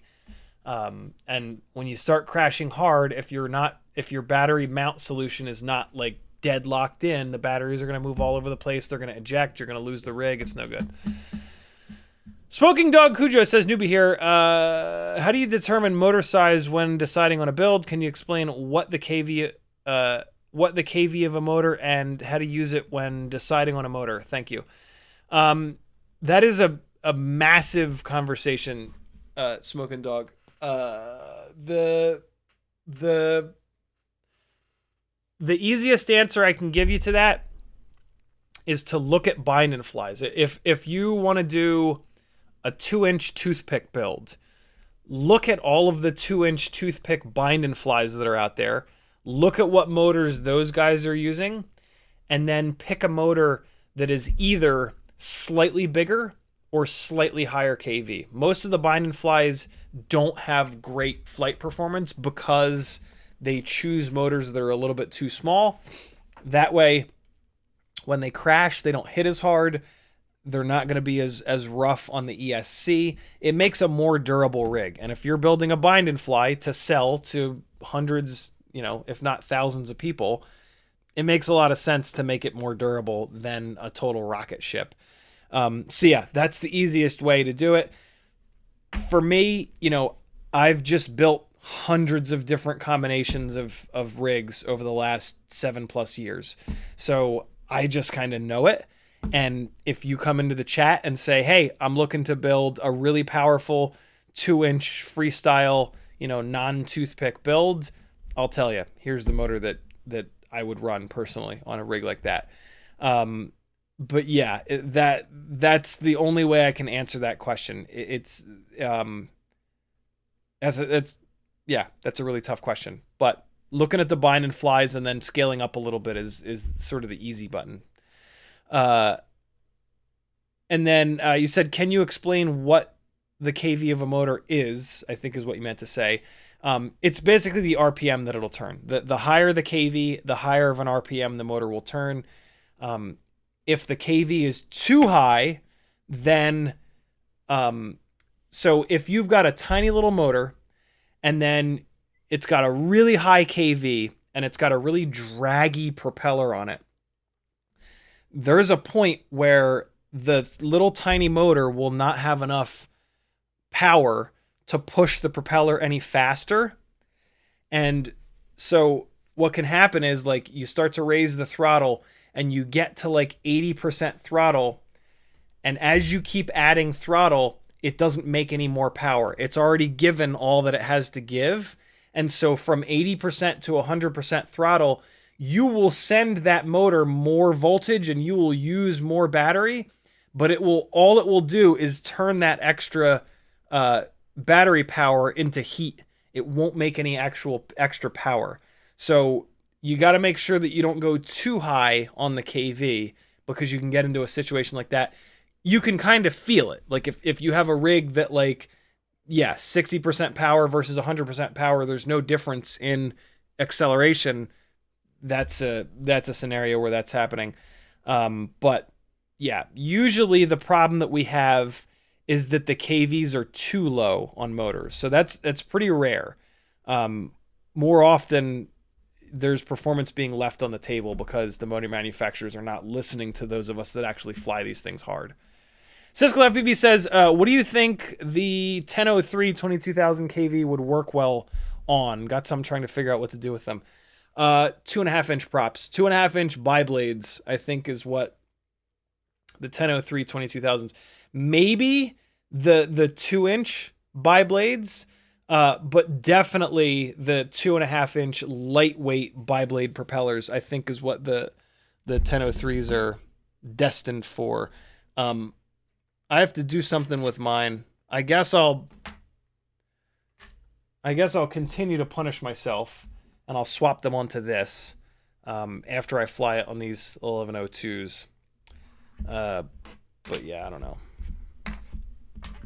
1003 is an interesting size. 22,000 kV is also an interesting kV for a motor of this size. We'll do a little more testing. I have a 2.5-inch toothpick frame. Maybe these motors will end up on there. We'll see. Dennis Matovich says, cool project idea with old parts. Saw an airboat on Thingiverse using 65mm Whoop parts. Looked so cool. Yeah, there's also the little hovercrafts, the little tiny Whoop hovercrafts that were super popular, like, I don't know, 2 years ago, 3 years ago. Neat little project. Walter says factories like those update products too often with no notice. You need the same batches, all too difficult. Yeah, very true. That's something that we run into really bad in FPV is like I'll find a product that is actually durable and I'll start flying the shit out of it to really see if it's durable. By the time like 6 months goes by and I'm like, all right, I've put 200, 300 batteries through this and it's still holding up. This is a durable product. A week later, they discontinue it and they change it and they introduce a new one. And a lot of times that new one that they introduce will not be durable. So yeah, there's the turnover in FPV is just absolutely brutal and it's super frustrating. Bora J says, would you care to recommend some budget race builds for 4S? I'm the wrong guy to ask about racing. I have no concept of racing. I have no interest in it. So yeah, I have only 4S for now, but I would love to race a bit. I don't care if I will not be competitive versus 6S guys just for fun. Well, I mean, racing is 99% pilot and 1% gear. So yeah, I mean, if you're willing to put the time and effort in, you could probably whoop up on your local 6S guys by just outworking them, just being a better pilot. If you get to like multi-GP, yeah, or like a more national competition, you're gonna have to have the right gear. But on the local scale, as long as you don't have a couple of the really fast guys, you know, if you're in Tennessee, you're screwed. Evan's gonna whoop the shit out of you. But most local races don't have such high level pilots. Yeah, I just have no idea. My on gear, my gut says just to buy whatever Fly 533 sells. Their stuff tends to be, at the moment, I believe, the best in terms of racing. You know, Evan Turner, arguably the best, or at least the second best racing pilot behind MCK on Earth. You know, this is his company. So yeah. And a lot of people run his gear. So I know that his gear is some of the best, if not the best that you can get. So yeah, just bounce around on the Fly 533 website. Although it doesn't seem to let me. All right, so their site's not set up so that I can click here and look at all the racing frames. But I think maybe the light switch. Yeah, there you go. So, wow, that's really aggressive. I would maybe not do the ultra. I'm assuming ultra means ultra light. I would maybe stick with the regular one. Yeah, this is going to be more durable. That's a really aggressive arm design on that ultra one. So yeah, this is probably the right frame. And then hopefully they've got a 4S KV on their motors. 2070 kV, that's a 6S kV. You're going to be looking for like 24 or 2500 kV. Looks like they've really moved over to... They don't even tell you what the kV is on this motor. What the hell? There we go. Yeah, 1960. That's going to be too low. I mean, basically, you just want to look for a 2207 in 2400 kV minimum. 2400, 2500, maybe even 2600 kV. I would look for the highest kV possible, like 2600, and then just motor limit it down a little bit. It doesn't look like you're going to get anything from here, though. They don't have any 4S kV 2207 motors. That's a shame. Maybe they do. Hey, here you go. So this is a little bit of a heavier motor, but it's awesome because it's inexpensive and they're apparently really durable. So this is what I would personally do. Emax Eco 2, 20... Hopefully they have a 2207. And this would be okay. 2306, 2400 kV. Here you go. This is what you want. Emax Eco 2, 2207, 2400 kV motor. This is what you want for 4S. Even better. Here you go. Even better. 2500. This is what you want. Oh, it's more expensive. Yeah, if you got a couple extra bucks, this would be a little bit better. 2500 kV instead of 2400 kV. But this is a $20 motor. This is a $16 motor. This is a hell of a deal for 16 bucks. So yeah, there you go. A couple of different motors. Get Evan's frame, and then everything else is on you, right? Like ESC flight controller, it's whatever. I know a lot of people are running the Foxeer Reaper stuff. Let's see what he has in the way of. All right, it's all sold out. Not surprising. That's a weird selection here. Sky Stars and iFlight Blitz. I would think that he would have higher quality stuff than that, unless those are magic. Here we go. So like you want to try to be 20 by 20 for the lightweightness. So yeah, what I would personally do is the Foxeer F722 flight controller, and then hopefully they've got the Foxeer ESC. That's what I think. Like, oh yeah, so the Foxeer Reaper ESC I think is what everybody's running.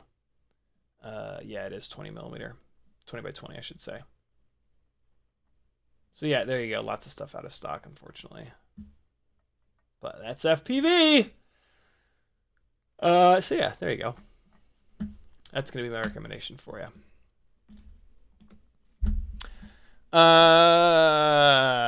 Hey, Mike's in the house. What's up, Mike? Mike is GemFan Hobbies representative, basically. Hopefully he's still here. That was 3:30. It's oh god, that was an hour ago. Christ, he's probably not here.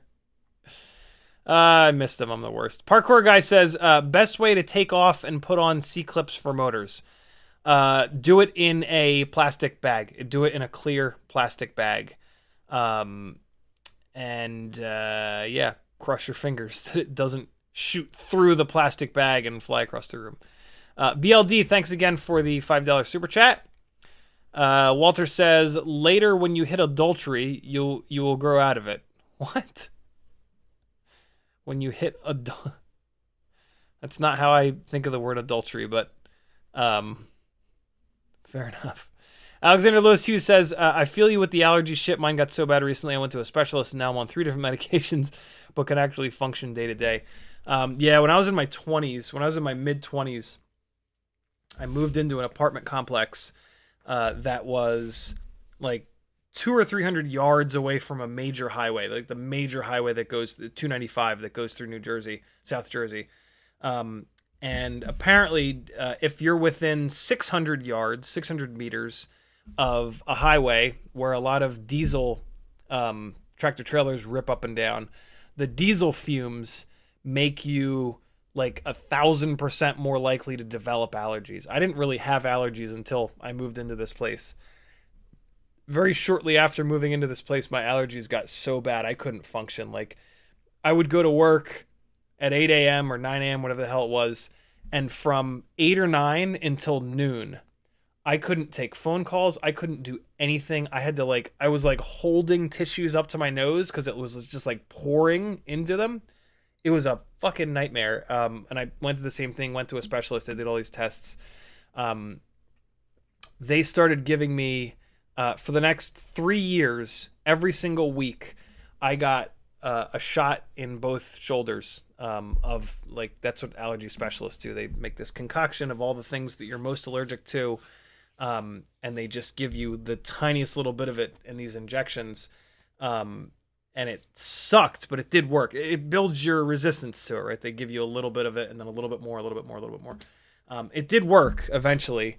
But then when you stop doing that, it stops working, right? Like it gets better and better and better. And then when you stop, it gets worse. But it got to the point where it was like livable, and it is totally livable. And then eventually I moved away from that apartment complex and it got way better. And here, where we're at now in Lawrenceville, Georgia, it is the best that's ever been. But what's interesting is now that I'm not constantly in this like allergic state, when I get them at all, I get super frustrated because it hasn't been like an everyday thing, but yeah, whatever. First world problems, I guess. Parkour guy says, how does a taller motor cause more power,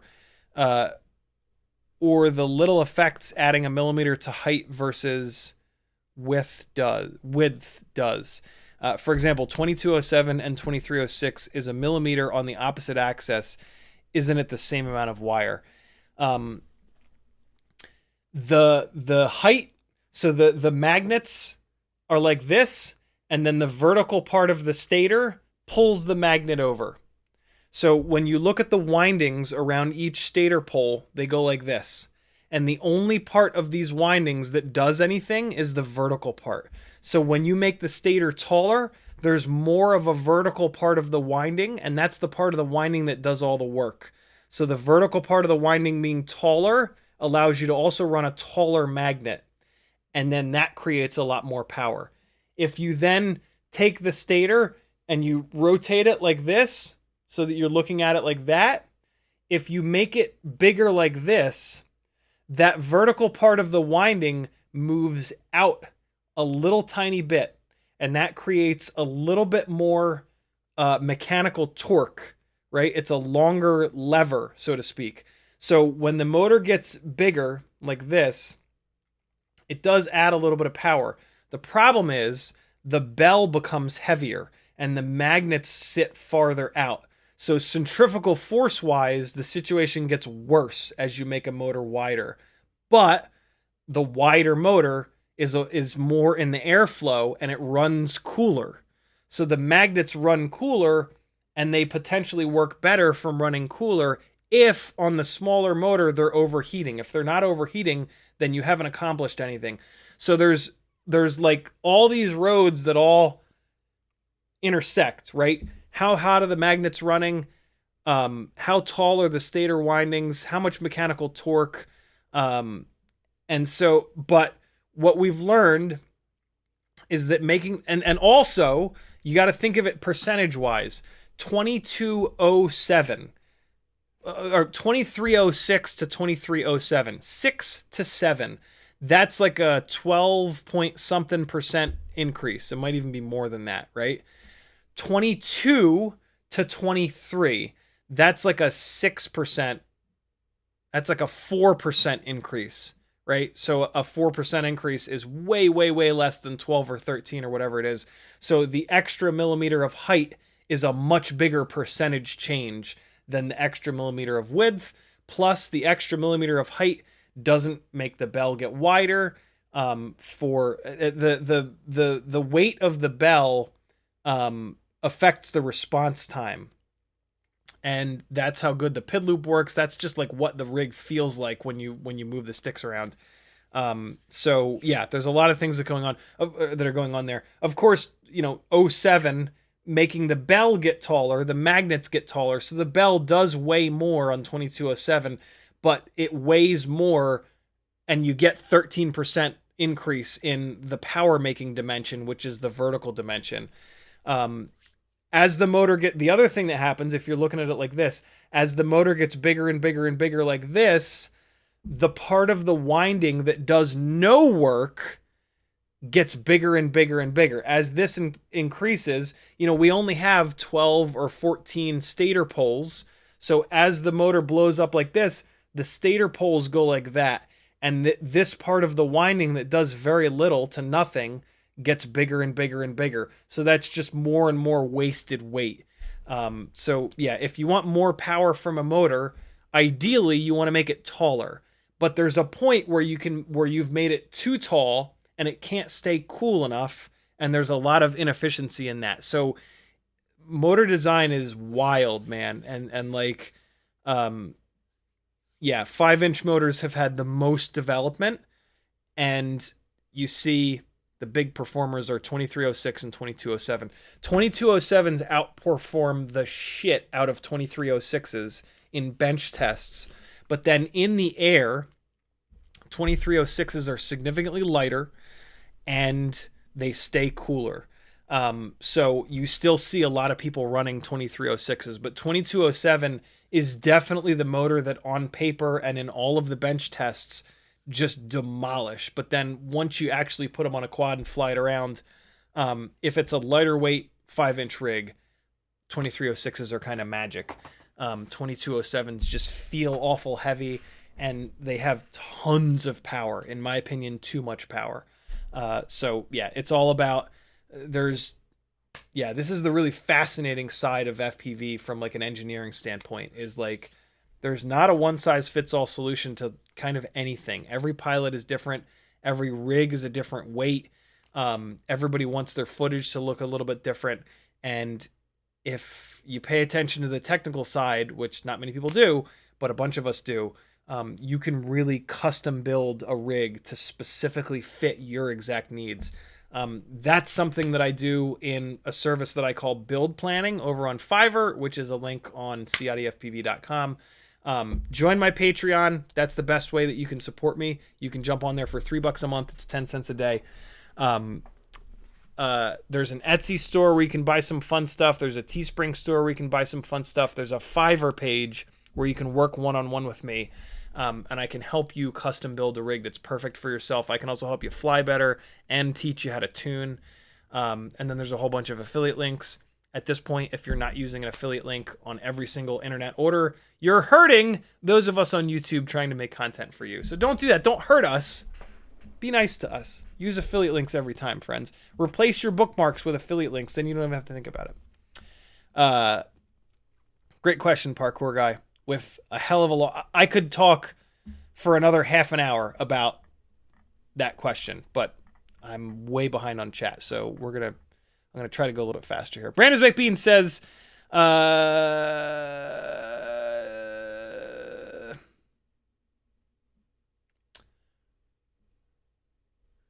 lovingly call the A2 the stupid drone. What's the A2? A2? I don't know what the A2 is. Brandon also says, I can't wait till we get the 04 air unit. Me too, man. And then we can redesign all of our frames yet again. Yeah. And some of that sweet, sweet footage. Still going to try getting HDR mode. Literally never worked in that before. What's that? Still going to try getting HDR mode? HDR is in high dynamic range. What is that? Is that something on the 04 air unit? Gruss FPV with a 199 super chat. Thank you, brother. He says, are you coming to Rampage this year? Miss you. I am indeed. They're bringing me out to set up and run Micro Mayhem as they have every year. So yeah, I'll be there. Hopefully I see you there. Brunoku says BetaFPV has 30,000 kV motors. Yeah, it took me a minute to remember that, but yeah, they've got some high kV 0702s. But everybody that has tested the BetaFPV and the NewBeeDrone high kV motors versus the Happy models has said that the Happy models make significantly more power. So in my mind, those other high kV motors don't even exist because they don't make enough power. If you're going to run the higher kV, you might as well get extra. You're doing that to get the extra power, right? Parkour Guy says, is there a way to get 0702s to have a 1.5 millimeter shaft? Maybe. It depends on if they can find bushings that will work with that smaller stator. Nobody does it yet. It would need to be like a totally custom thing. You might see it in the future. I would love it. But the other problem would be there are no propellers that are really suited for 0702 1.5 millimeter shaft motors. So we would then, if we managed to get the motors, we would then need to bug all the prop manufacturers to make new molds, and molds are extremely expensive, and yada, yada, yada. Down the rabbit hole we go. BLD says, yes, thank you. You're certainly welcome. Raging Leet says, all HDZero DVR is 60 frames per second unless you're in 30 frame per second video mode, if I remember correctly. Same is true for Walksnail. But yeah, you can record the DVR in 1,000 frames per second if the signal coming in is only 30 frames per second. Then when you go to edit the video, you've only got 30 frames per second. Which is sort of, it seems like that's the issue that I'm running into here, but more testing is needed. Speaking of, let's test it really quick. I'm dying to know. It's a very quick and easy test to do. And I have Premiere, I think I still have Premiere opened. No, I quit out of Premiere, but I can probably still figure it out. So the Immersion RC Power Play records in 60 frames. My Fat Shark HD3s in the past have sent the Immersion 60 frames before, so I'm going to use them. Power this up. And this is now a new camera. This is the Mobula 6 2024 camera that I have not tested before. So let's try it real quick. This will just take a second. So all I need to do is hit record on the Immersion RC Power Play, and then I'm just going to move my hand in front, and that's it. That's all I need to do.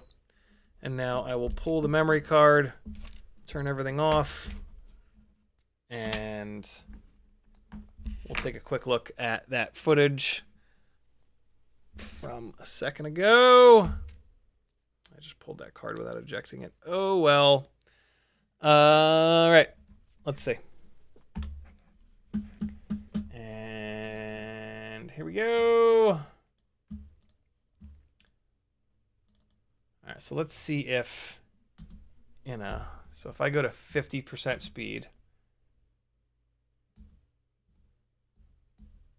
realistically, I have to go frame by frame. Yeah, I can't really tell. It kind of looks like it might be in 60 frames. Hold on. Let me pull up Premiere. This is the best way of doing it because you can go frame by frame. This will be interesting. If this is 60 frames, that's wild that the Bee Eye camera only operates in 30 frames. Don't ask me things. All right, so here's what we can do. I'll just take this file, pull it in here towards the end, and then we're going to come in here, we're going to slow it down.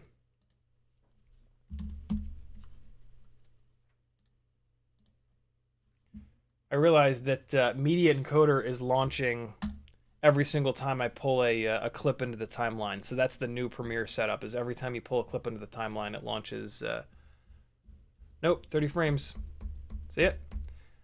Frame, frame, frame, frame, frame, frame, frame. You can hear me hitting the arrow forward. All right, so 30 frames. That stinks. That stinks. How the hell? Let me just prove to you guys and myself that I have had analog footage at 60 frames a second.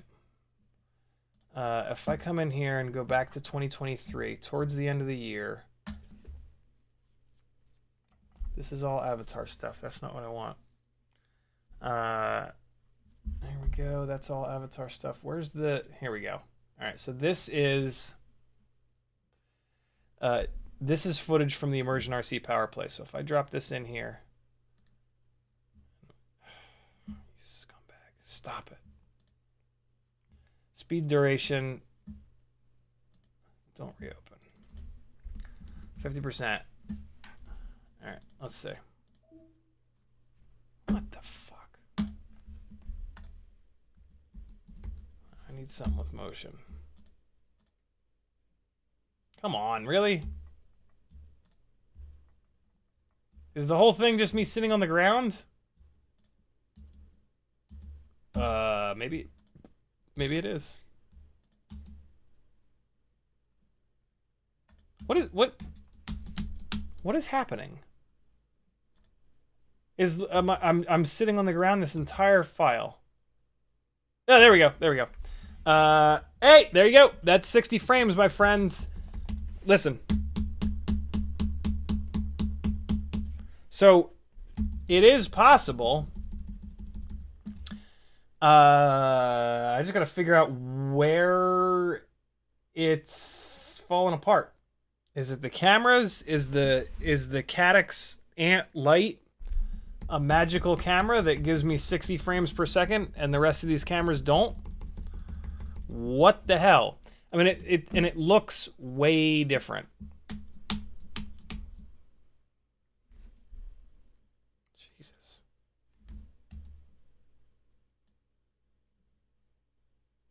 Whatever. You just saw it.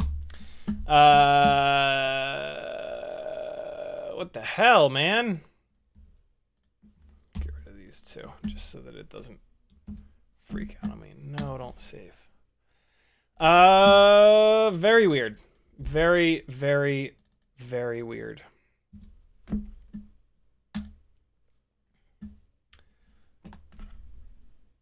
I don't get it, man. I really don't. I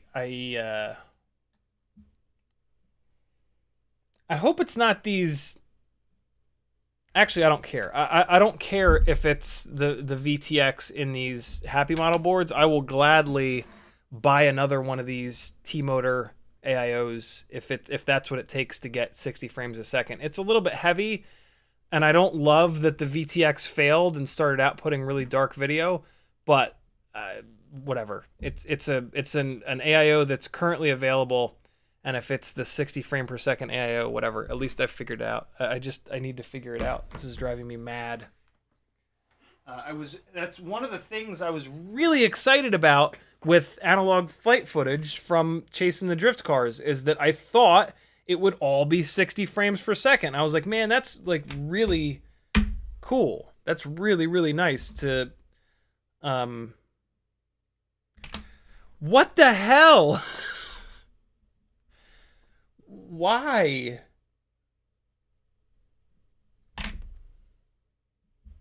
Man.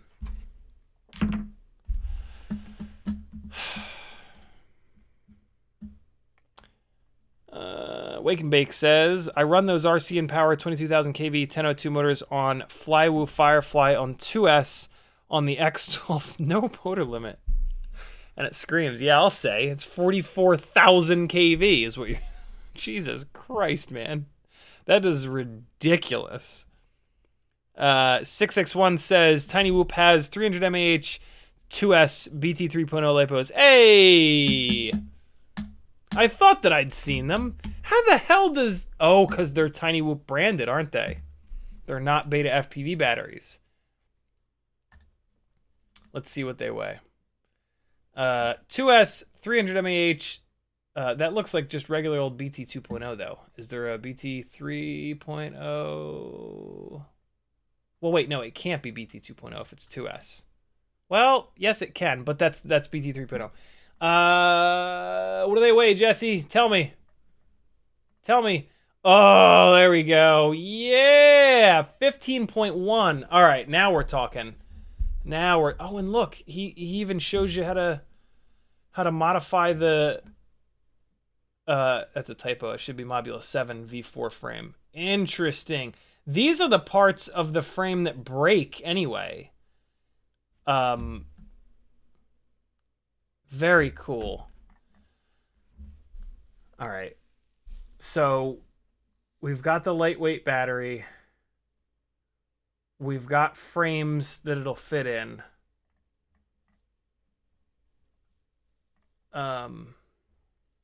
It's not that lightweight of a battery, though. In fairness, 15... Hold on. What's this? I keep forgetting what this 1S450 weighs. 1S450 weighs 12.3 grams. So it's 3 extra grams. I'm willing to deal with 3 extra grams for sure. Okay. Good call. Thank you, Wake and Bake. Or 661, rather. Okay, yeah, I just need to leave this open. I'll snag a couple of these batteries. Yeah, 3 extra grams is that's fine. That's fine. We need to change frames. I wonder if the Meteor 75 airframe. Yeah, this changes everything. This allows us to stay away from the Meteor 75 Pro frame. It looks like I'll need to take these off of the 75 airframes, which is kind of a bummer. But it's not the end of the world. Yeah, the USB port. If I try to do the same thing and remove these things, the USB port will hit the battery, and we can't have that. So yeah, I'll have to change off of this frame, which will add like an extra gram. But so we'll add like 4 grams total. But the performance of 2S is mind-blowing compared to 1S. So I will Maybe I'll leave the motors and I'll just motor scale them down to like 60% for right now. That'll help me dial in the KV. And yeah.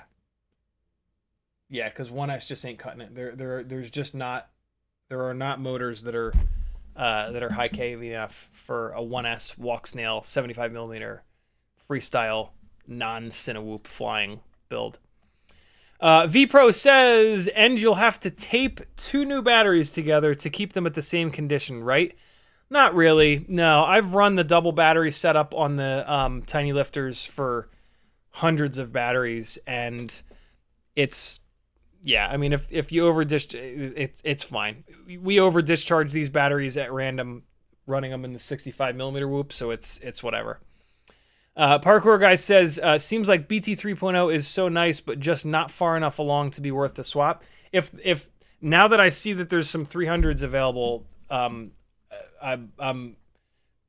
yeah, if there were only those heavy ass 450s, I would agree with you. But yeah. Oh, and look, Jesse also puts right here, compatible frames. This is one of the many reasons that Jesse is the goddamn best, is that he puts info like this into his descriptions.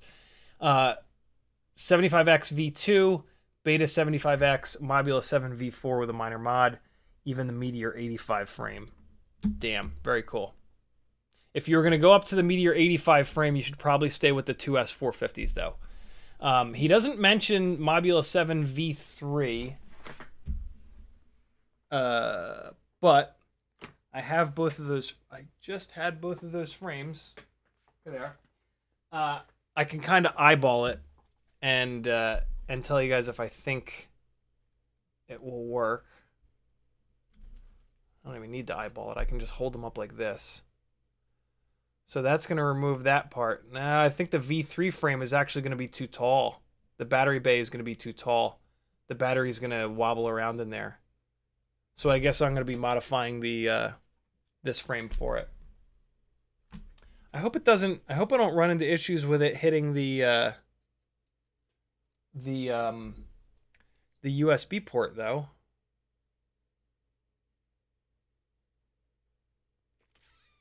I think it's going to hit the USB port. Do I have a build in? Yeah. Hold on. I'll tell you right now. Well, I mean, I'm still kind of speculation, but oh no, it's going to hit the USB port. What the hell? You can't cut those things off. The USB port's all up in there.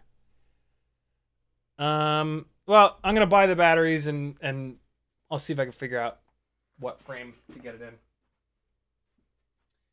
I mean, it looks like there's a couple other options. I'll snag as many of these frames as I can.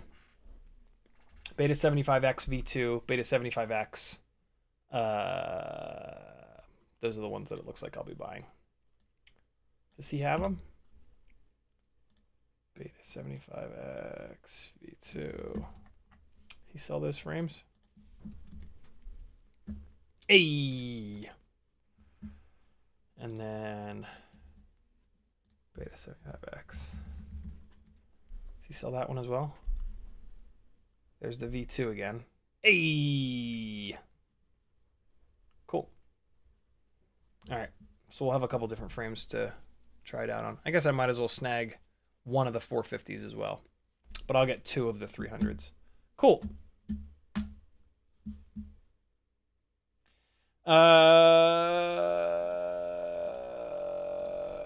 What's next?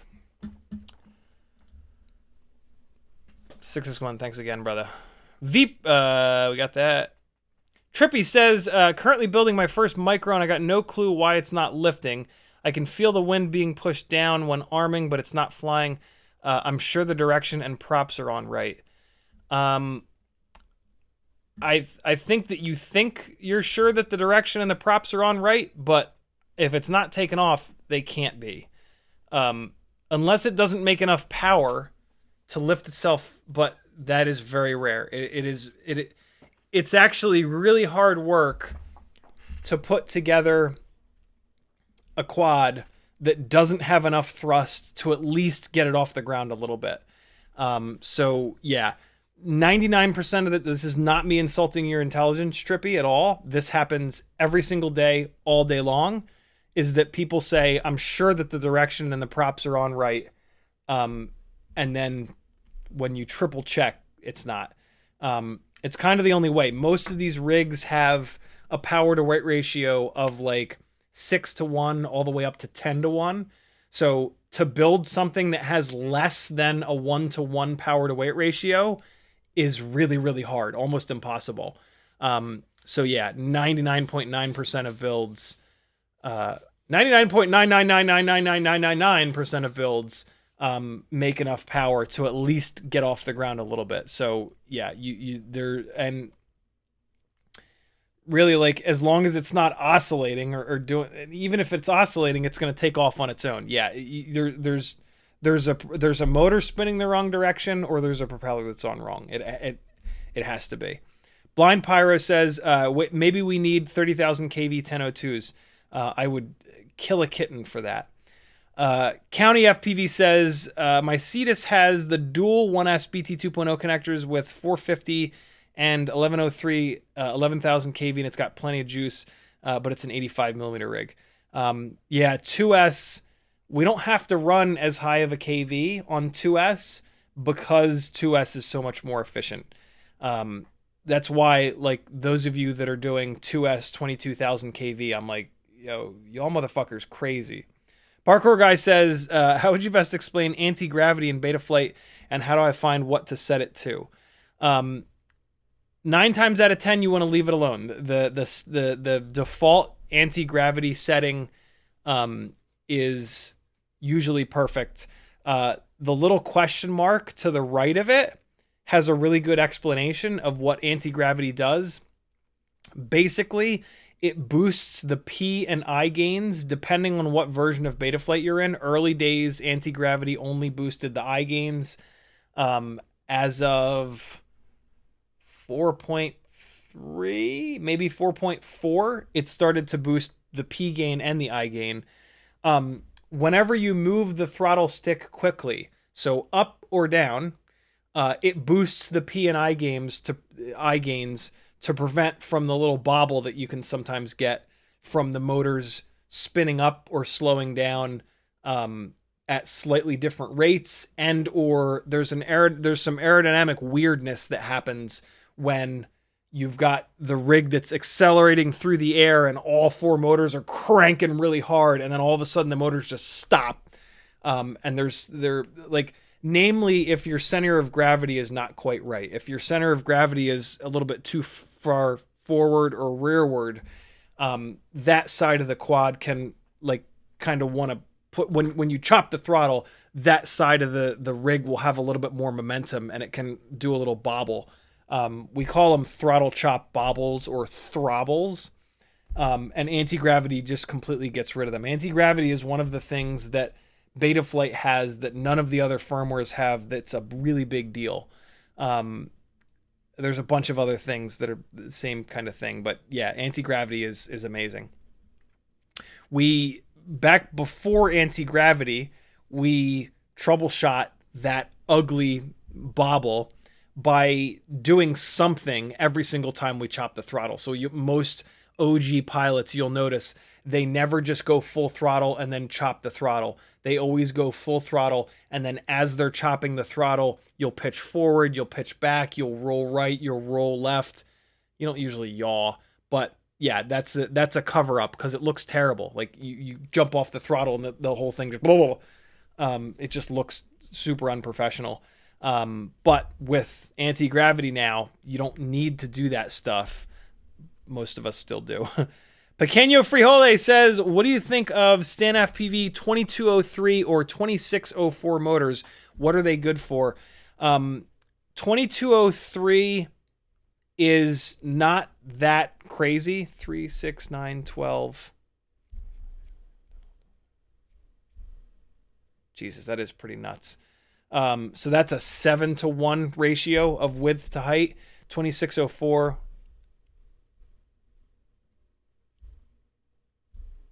Is like 6.5-to-1.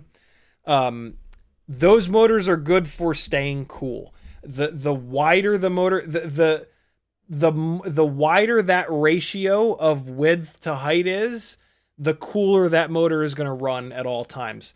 The problem is that you don't gain much power from making the motor wider, but you do gain a bunch of weight. So those really, really, really wide motors, typically for what the motor weighs, don't make nearly as much power as like, so like you compare like the 2604 to like a 2004. The 2004 is going to be way lighter, and it's not going to make that much less power. It is going to get a little bit warmer though. So like these really, really, really wide motors, they're going to be cool at all times. You could sit full throttle and they'll stay cool. So yeah, that's what they're good for.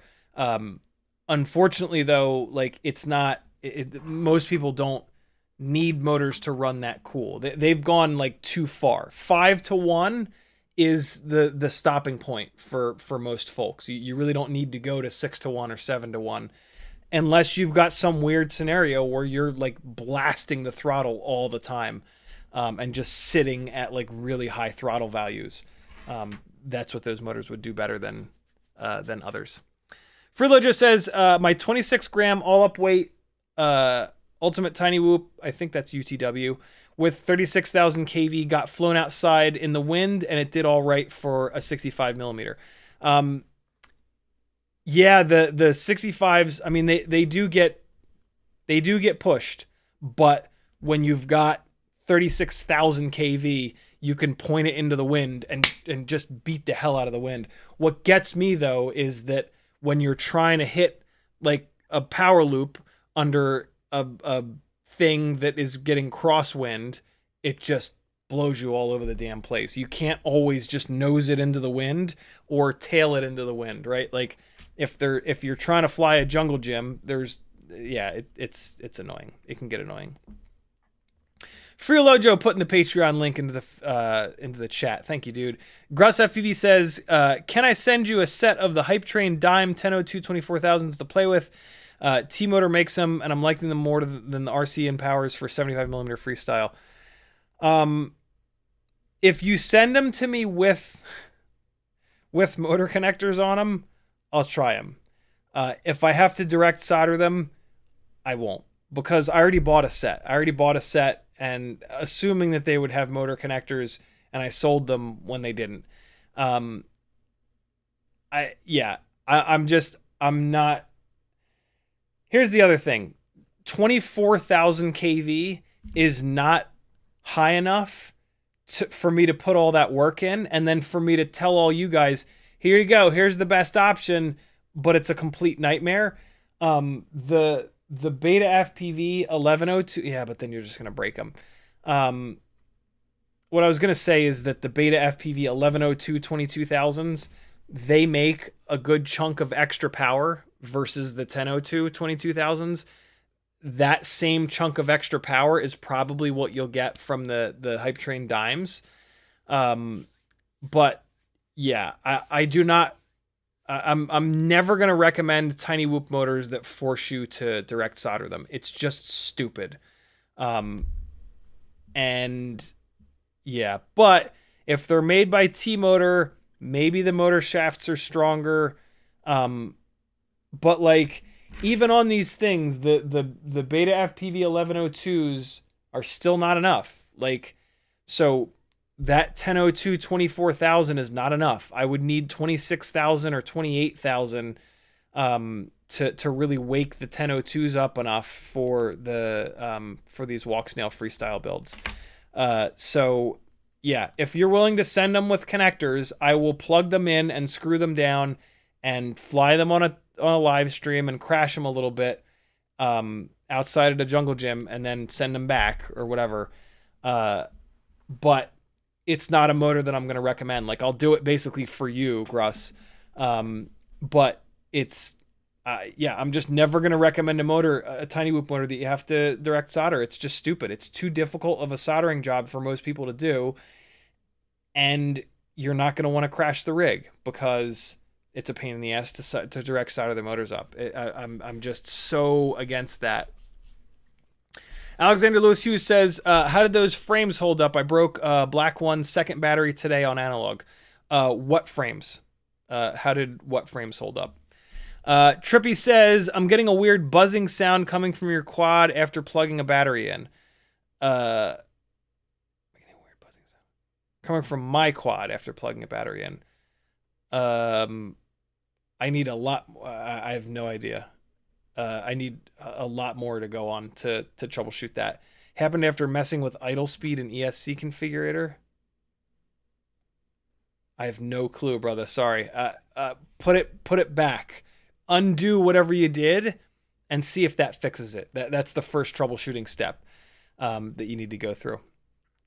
Walter says, can you not measure it in a slot with shim set? Bend it back even. I have no idea what we're talking about, Walter. Sorry, brother. That was at 427. Yeah, I don't know what we were talking about an hour ago. I apologize. Freelojo says, would you say that Toha's bad motors...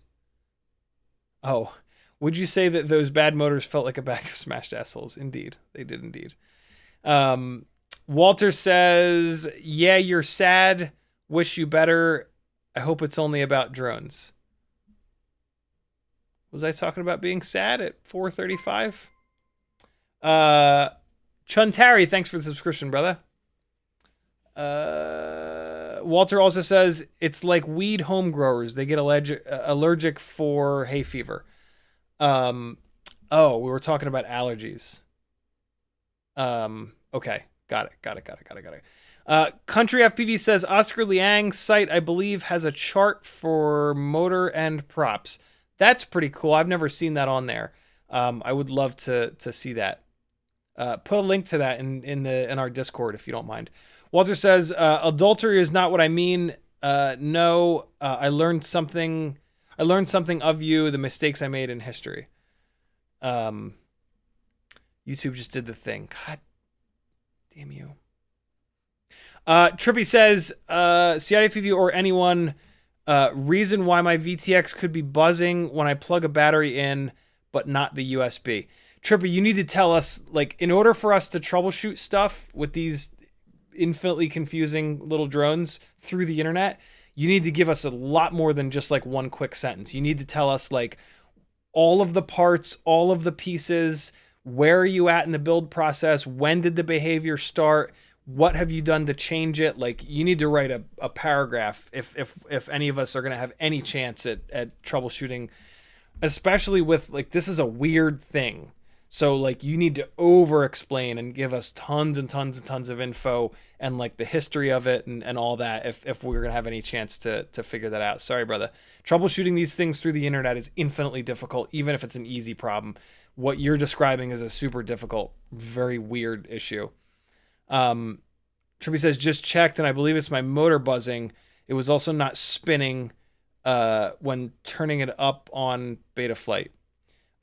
Keep telling us more. We need way more than that to troubleshoot it. Bora says, just a short thank you for my U-angled BT 2.0 connector recommendation. I used to solder my own, but these are super sweet. You're certainly welcome. Yeah, they're really nice.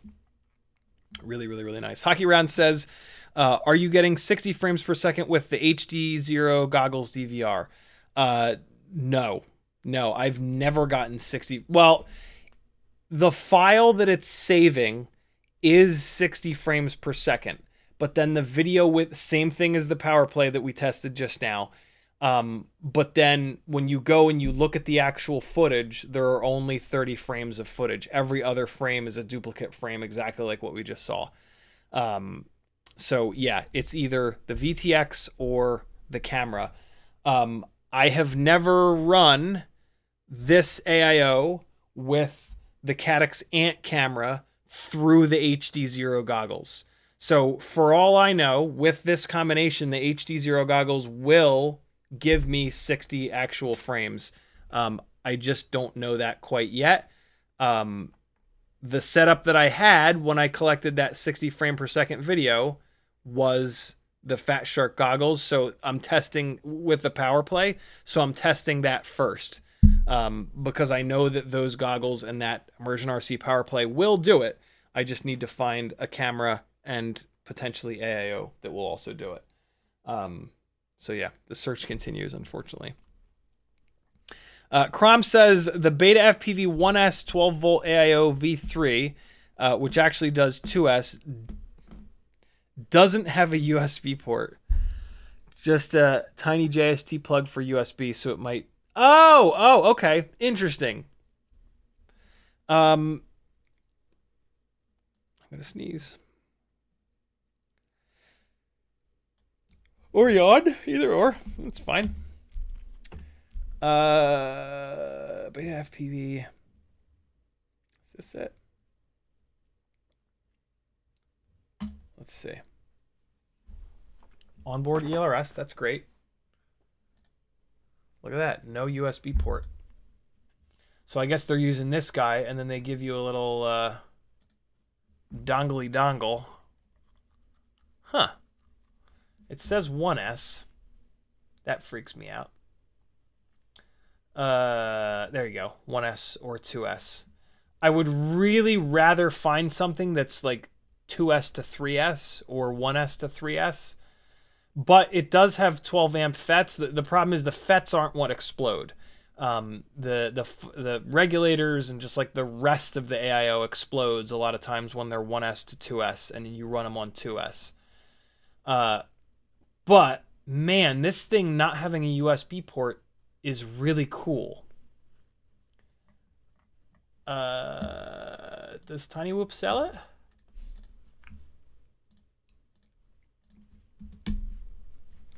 No way.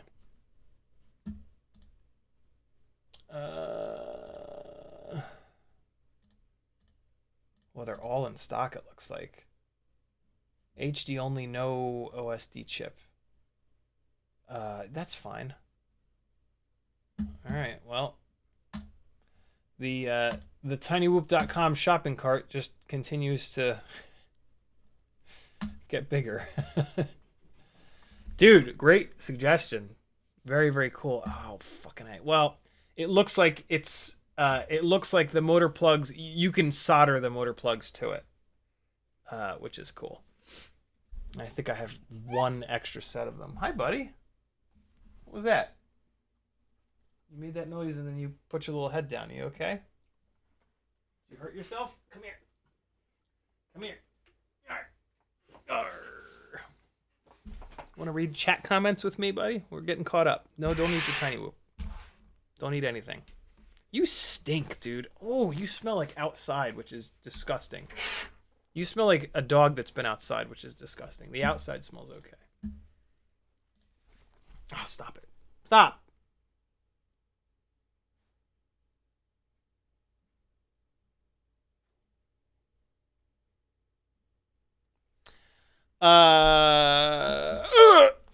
Christopher Conwright says, I sent the video. Oh, no. Okay. Jesus Christ. Oh, here we go.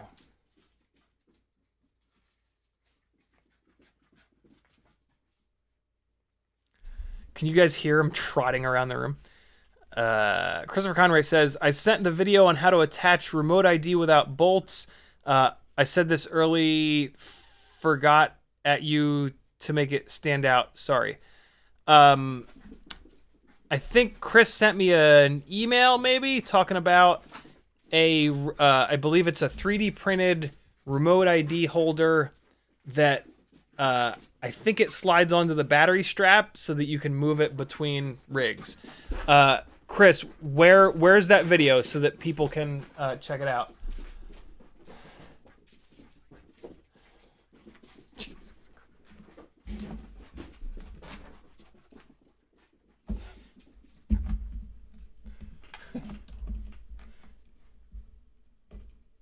Don't stop now, buddy. I just got the... There you go.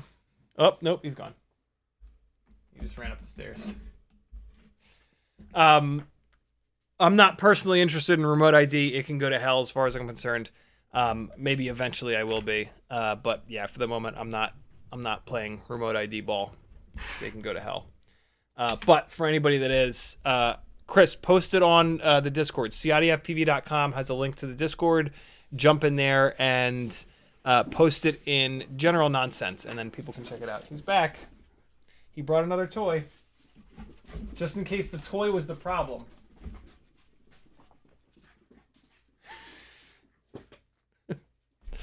Jay Hines says, you mentioned on a 2S, it's not a good idea to use 22,000 kV. Would a 18,000 kV the limit? 18,000 kV would be a lot more realistic than 22,000. Yeah, 18,000 kV, you could motor limit it to like 80%, and that would bring you to the equivalent of like 15,000 kV, I think. And that's much more realistic. There's a bunch of guys doing it with 22,000, so it seems like you might be okay. But I don't know, it just creeps me out, man. That's just so much RPM. Maybe it's fine though. You never know. Where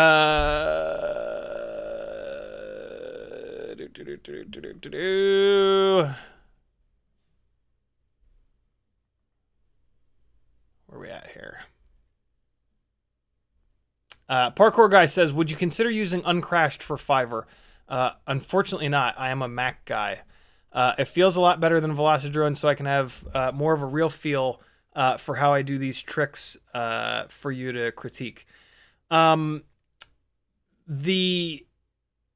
actually heard the opposite. I've heard that Velocidrone is still more realistic in terms of physics than Uncrashed, but Uncrashed looks way better. Yeah, I mean, I can't because I'm on Mac, so yeah, the answer is unfortunately no. But the physics of the sim are actually not, now that I think about it, for the instructional work that I'm doing, the physics for the sim don't really matter as much. I'm looking at your stick inputs and I'm troubleshooting the things that you're doing wrong. You're not picking the throttle up early enough. You're pushing into yaw when you raise or lower the throttle, stuff like that.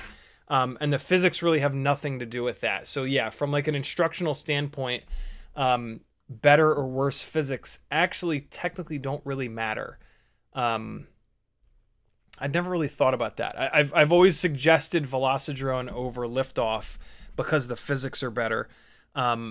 And you should run the sim with the best physics anyway, because you want to have the muscle memory that you're going to build in the simulator to be as close as possible. It'll never be identical, but as close as possible to real world, your real world muscle memory.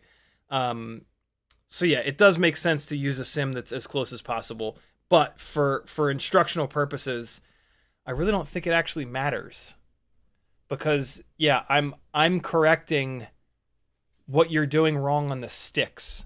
I could care less what actually happens to the quad in the simulator. For me, it's about cleaning up your stick inputs, because that's where it all starts, right? So yeah, I never really thought through that. But it doesn't matter. It makes sense to use the sim that has the best physics, because that's going to help you in the real world. So yeah. But yeah, I think you're the first person that thinks that the Uncrashed physics are better than Velocidrone. That's interesting. Maybe they are. You know, everybody flies a totally different rig. So if the specific rig that you fly is closer to Uncrashed, then yeah, definitely use Uncrashed. But yeah, everybody I've talked to still says that Velocidrone is the king in terms of physics. GruzFPV says, understood. Thanks for the feedback. You're certainly welcome. Christopher Conwright says, I bought a tiny whoop from Rotor Riot. It's fun, but direct soldered. I had to fix it. What a pain. Yep. And every time you have to fix it, it's that much of a pain. So like initially when you're flying it, you're going to fly it hard because you're not going to be thinking about it unless you've been listening to me. Then you're going to be thinking about it. The first time you break it and it's a pain in the ass to fix, you're going to be like, Jesus, this sucks. And then from then on, you're going to fly it a little bit more careful. The next time you break it, you're going to fly it even more careful. The next time you break it, you're going to fly it even more careful. Eventually, it's just going to sit on the fucking shelf because it's a pain in the ass. And every couple of times you fly it, it blows up and it takes an hour to fix it, instead of plug-based motors where it's like a 3-minute fix and you're back up in the air and it's like, fuck it, fly this thing hard. So yeah. Alexander Lewis Hughes says Meteor 75 airframe. I have no idea what that's in reference to, brother.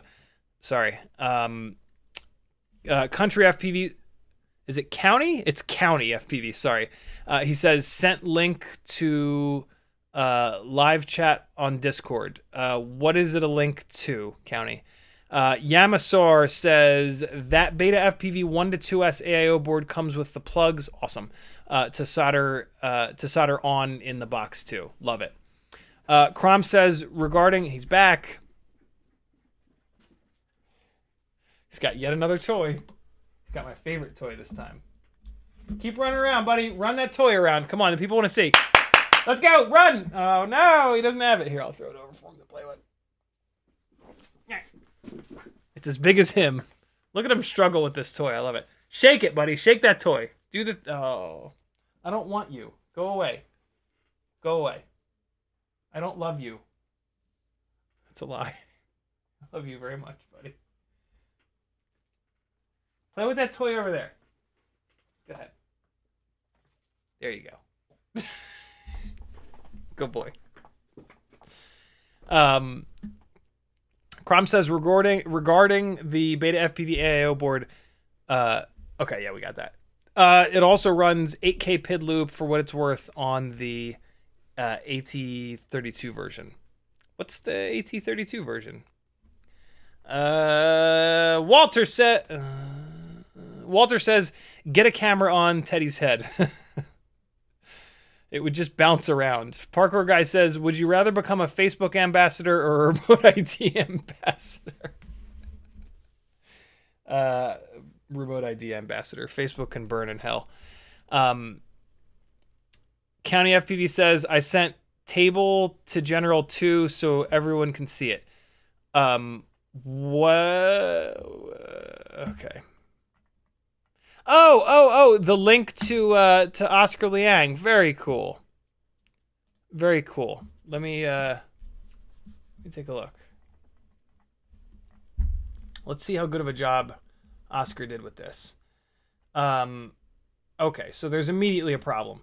31mm propellers on an 0803 is no, that's way too big.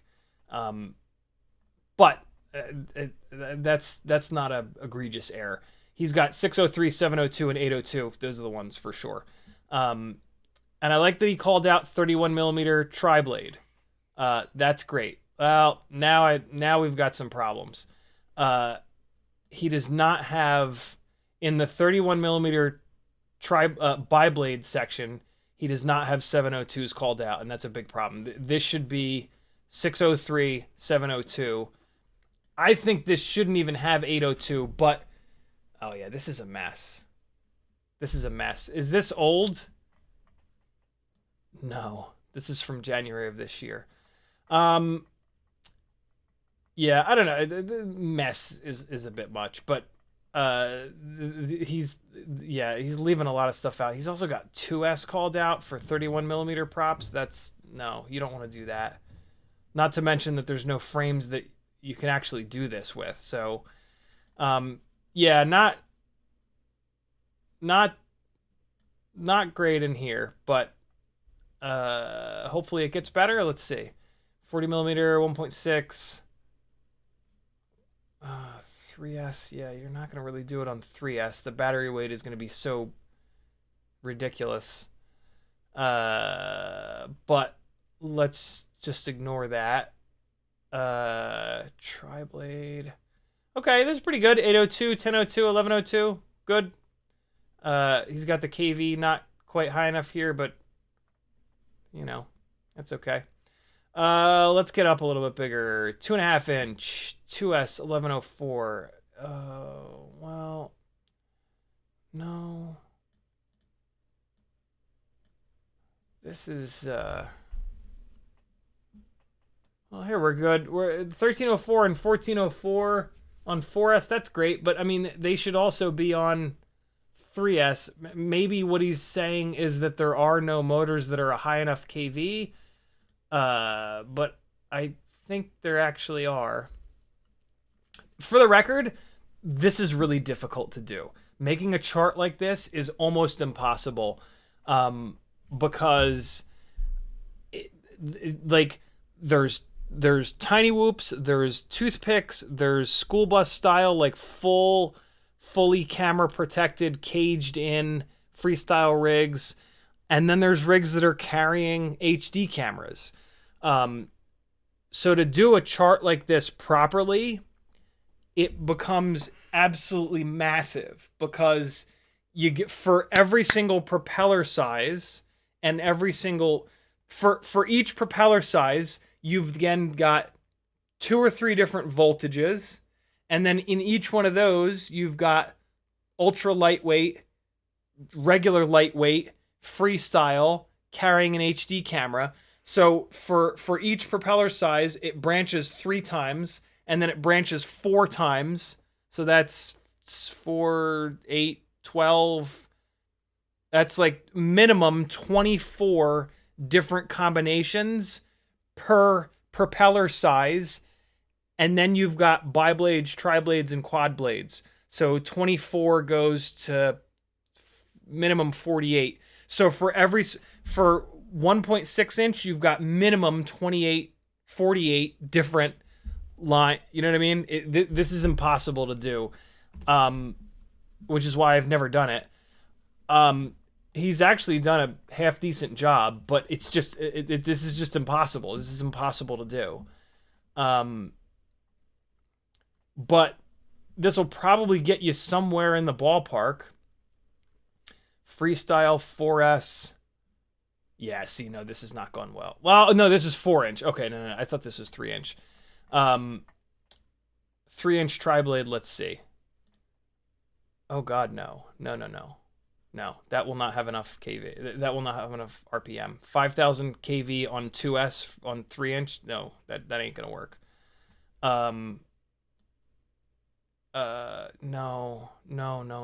For God's sakes, no. Getting better. 1506, but where the hell are the 1404s? 1404 is the best motor for 4S freestyle 3 inch tri-blade. Yeah, this is tough. This is almost impossible to do. This is probably the best version of somebody trying to do this that's ever been made. But then he's got 1404s in 3 inch Cinewhoop. No, 1404 is too small for a 3 inch Cinewhoop. Yeah, this is kind of all over the place. But I guess it'll maybe get you started a little bit, I think. 5 inch section should be pretty easy. Yeah, 2306, 2207, and then just a bunch of different variations. 2207.5, 2307. Yeah, but 5 inch is easy to do. It's much more difficult to do this in the micro section because nobody has done. Even I haven't done enough different builds with enough different motors to completely nail all this stuff down. But like I said, I bet you this is the best version of a chart like this that's ever been done. So yeah, props to him for trying, for even attempting to do this, but this is an impossible job. And the other problem with doing this is as soon as you spend the 15, 20, 30, 50 hours, whatever it takes to do this, 14, in the time that it took you to do it, 14 new motors got introduced with different KVs, higher KVs, lower KVs, different motor sizes, and your a chunk of your list is completely out of date. Or a whole bunch of these motors got discontinued and are no longer available. So yeah, this is super hard to do.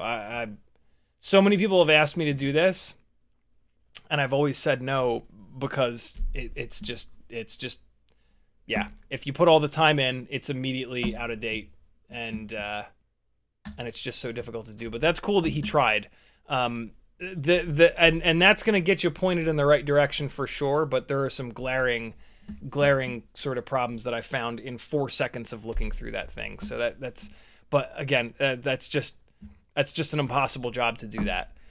He is a saint for even trying it. Veritas Uza says, can't you just solder some connectors onto your modular 6 so that you don't have to keep... What's a module? Oh, Mobula 6. Can't you just solder some connectors onto your Mobula 6? You don't have to... I don't know where you were going with that, Veritas Weasel, but all of the Mobula 6s already have connectors on them, so they're all good to go. I only buy AIOs that have motor connectors. I think maybe that's... I think maybe that's where you were going. Were you talking about another kind of connector? They also have camera connectors. Were you maybe talking about a battery connector? It already has a battery connector, though. I don't know where you were going with that. Bad for Life says, you tried 40mm triblades on 1002 yet? Yep, we did it the most recent stream and a couple streams before that, and I've done it a million times over the years. Seems like 0802 is enough motor to swing 40mm biblades. If the rig is light enough, absolutely. The analog Jungle Gym bashers are amazing on 802 27,000 kV motors. As soon as you add the extra 6 grams for HD, the 802s overheat and they suck. They're really bad. I didn't notice it when I was doing all of the testing on the streams, flying them inside the house. But as soon as I got outside, it's just nowhere near a big enough motor.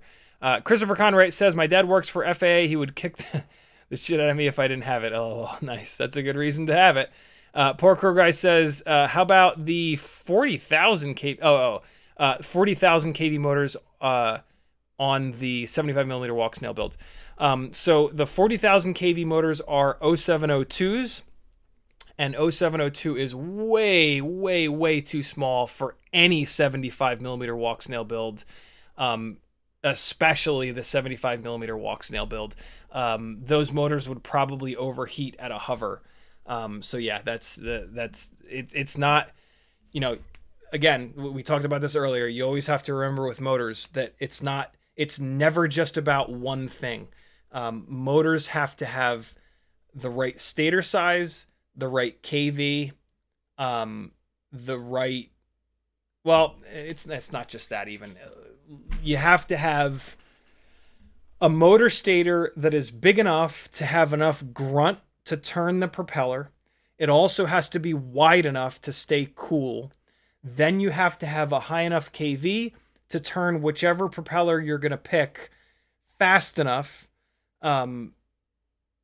And those are the 3 main intersections that have to happen, basically. That's the simplest I can possibly make it.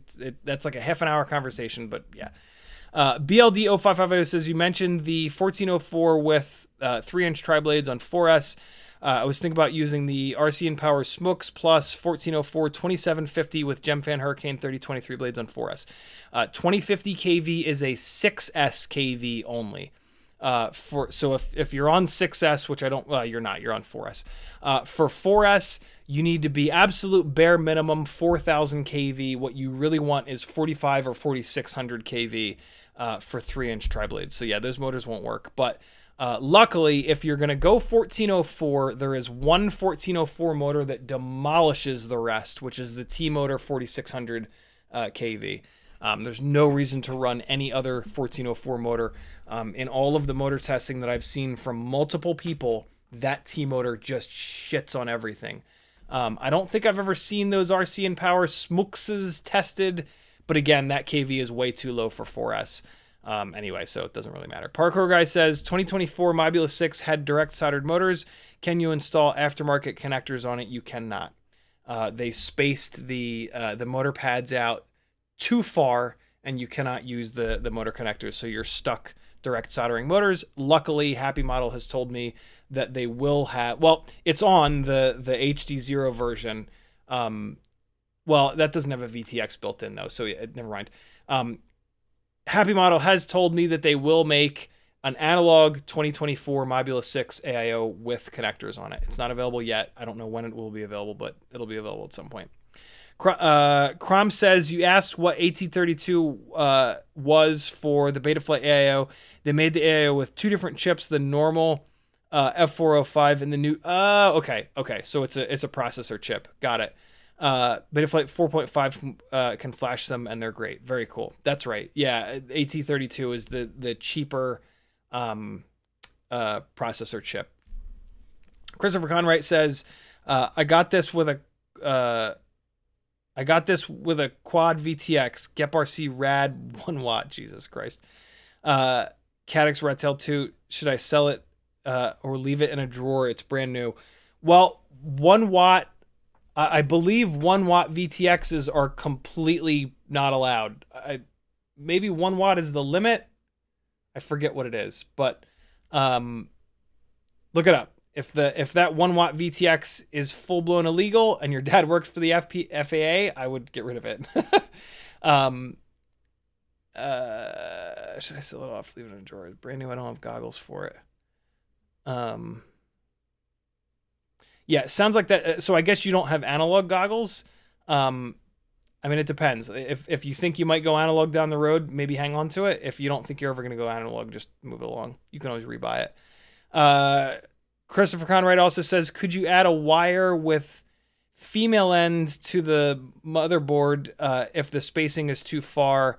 As I can't see because YouTube puts this stupid fucking heart in the bottom right corner. I can't see. As WA to do. I don't know what that means, but blame YouTube. You can, absolutely. I've done that before when I was testing motors on the tiny lifters, I believe. It's a pain in the ass. All of those connectors have PVC insulated wires connected to them, which are just a bitch to work with. It's also kind of like a packaging nightmare. You've got this big stupid connector hanging off the bottom of the board. It can easily get in the way of the battery. It's just sort of a mess. You can absolutely do it. I've done it. It's a pain in the ass. I don't recommend you do it. But if you're desperate to do testing like I was, you can absolutely do it. Crom says, I have a 1S 3-inch toothpick that I love, and I run 1202.5. Now I'm going to make a 5-inch 1S. Don't do that just because I want to. I'll be CNCing my own frame, thinking 1303, 11,500 kV. Thoughts? Don't do it. It won't get off the ground. There are not 5-inch propellers that are light enough. Those motors are nowhere near high enough kV. Yeah, don't do it. It's just not going to work. If it does take off the ground, it's not going to be flyable. Crom says challenge accepted. I mean, you can do it, but I absolutely guarantee you it's going to be a mess. If it takes off, it's going to fly like absolute ass. It's just, yeah, there are not motors that exist that are going to work right. There are not propellers that exist that are going to be light enough. I mean, if you just want to do it to waste your time, you can. If you want to do something that actually has a chance of working, do it on a 4-inch platform. And then you won't even need to go so crazy with the frame. But yeah, don't do it on 5-inch. There's no point in doing it.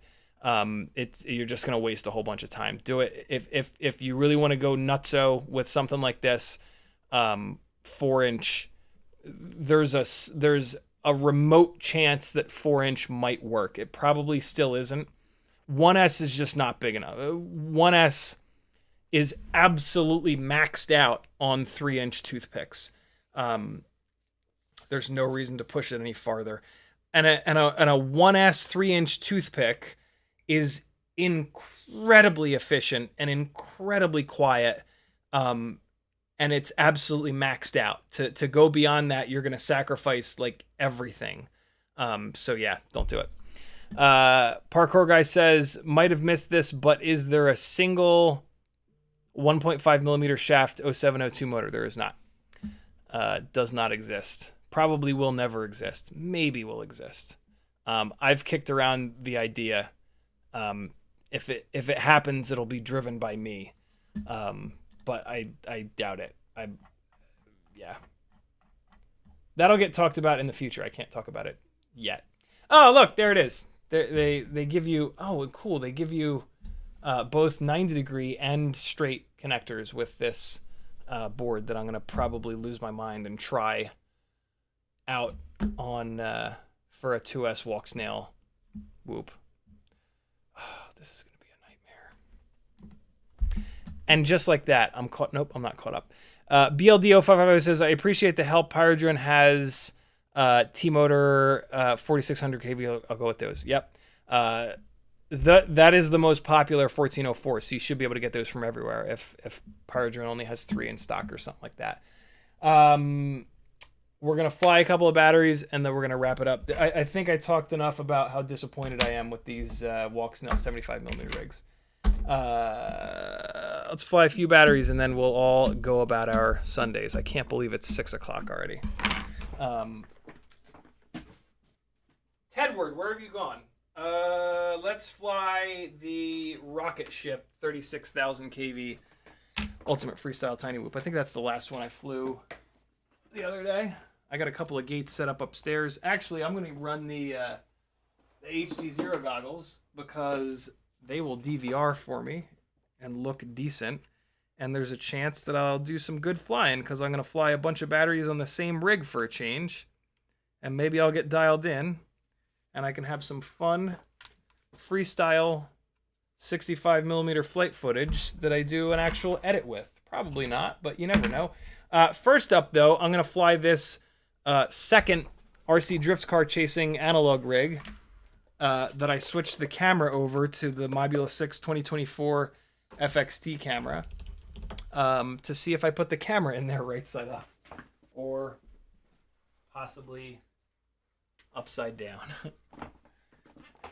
Christopher Conrad says, I use the 1S no heat sink. I'm assuming that's what you're using. Yep. All right, here we go. I'll fly a battery on this too, just for funsies.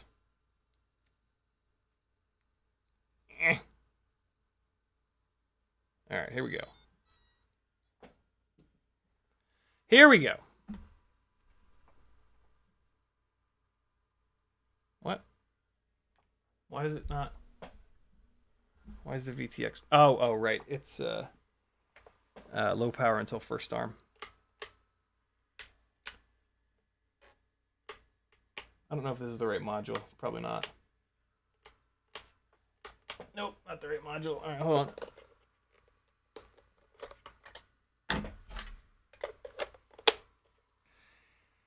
All right, you bastard, connect. Come on. There it goes. Hey. All right, friends.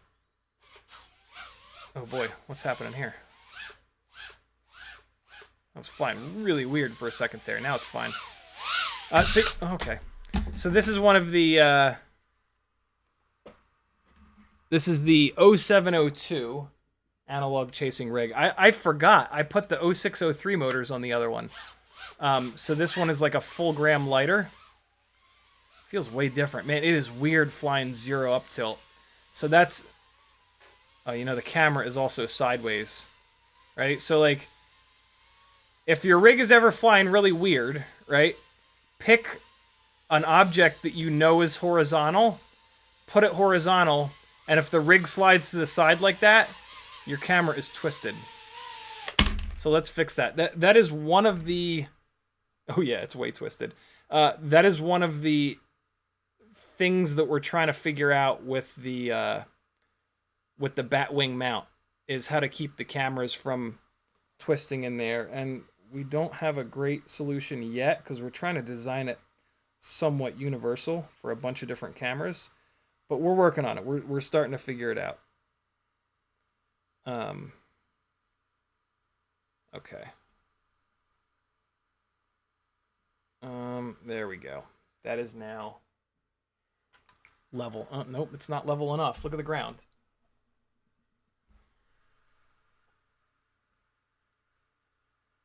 Oh! There we go. This is also a problem I had with the fractal frames. The camp, man, it's still not quite level. There we go. Nope.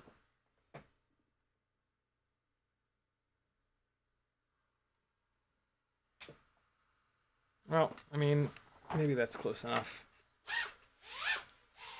You can just feel it, like it'll just feel all wrong.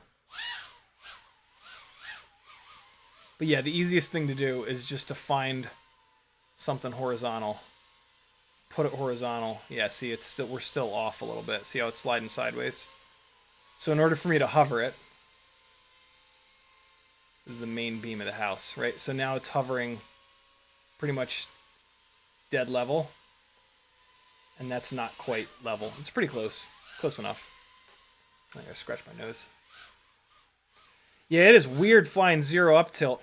It's fine when I'm chasing the little RC drifts cars, but freestyle at zero up tilt is fucking weird. Although it does make flying backwards very simple. I'm gonna try not to crash this rig, so I'm flying it a little bit weird.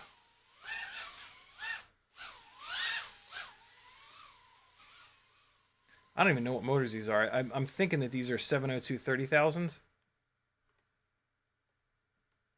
I wonder what it'll be like to do this at zero up tilt. It's nothing amazing.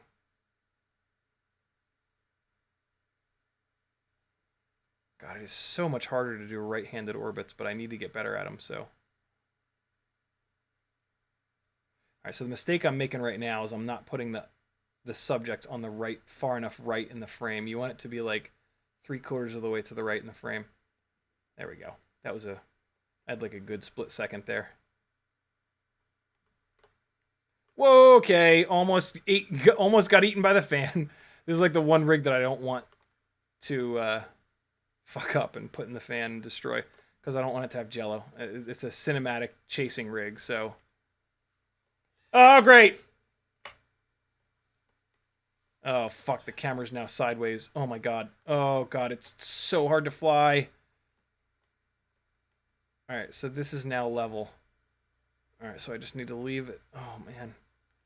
Just need to leave it like this. Leave it sideways. Oh, this goes against everything. I've worked really hard over the years to, like, level the horizon all the time. Oh, God, look how much it's off. Ready? Look at that. I'm hovering straight left to right. Look how bad the beam of the house is. Yeah, so this needs to get figured out. I did this particular bat wing mount. I did think it was a little bit too tight on the camera at first. So I heated it up and I stretched the opening out. I shouldn't have done that. I stretched it out way too much. And so now the camera can just kind of like freely rotate in here, which is not good. This is an older batwing mount, though. This has been redesigned a bunch of times since, and it sits farther. What we've realized is that it needs to push the camera into the frame to have like a third point of contact. We can't just let the camera hover here.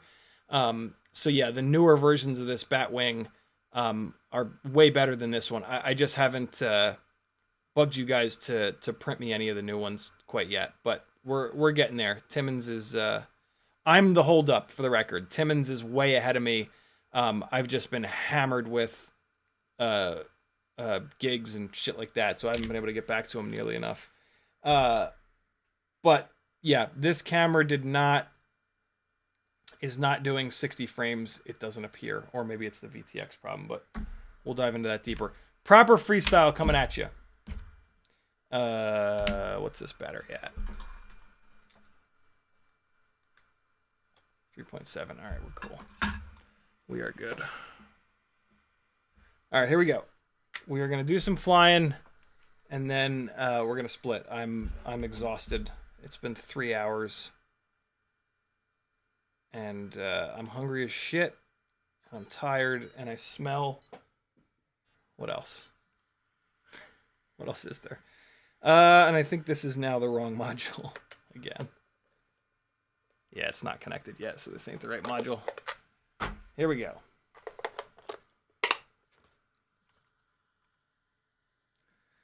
All right. Come on, ELRS. Connect, you bastard. There it is. 36,000 kV ultimate freestyle tiny whoop. Here we go. Ah! Upstairs on a fresh battery. What could go wrong? My God, 36,000 kV is the greatest for these little, slightly heavier rigs. Oh! Almost got it in there on the first try. That's what she said. Oh! Third time's the charm. Ready? Here we go. Oh! We got in, but we didn't get out. One more time. Oh, shit! I'm trying to do these up. I'm trying to do these power loops up as high as possible to give myself as much time to drop down and spot the landing and then line up the landing. Normally, I would just kind of do it like that and throw it not quite so high. But in order to be able to drop it down, because look, right? It's going to, ideally, it's going to come all the way up here, scrape the ceiling, scrape the ceiling, scrape the ceiling, start to drop now. And I don't have that far. I only have from here to here, right? Because the ceiling kind of drops down a little bit. So it's kind of hard to spot this gate and then drop it down into there. Oh, there it is. We got it. All I got to do is talk about it, and then you can immediately do it. Just talk about how difficult it is, and then do it straight away. I didn't quite get it on that one. What about the other way? Oh, that's easier. See how much more time? Perfect example. See how much more time I had to spot the landing? Here, I'll show it to you again.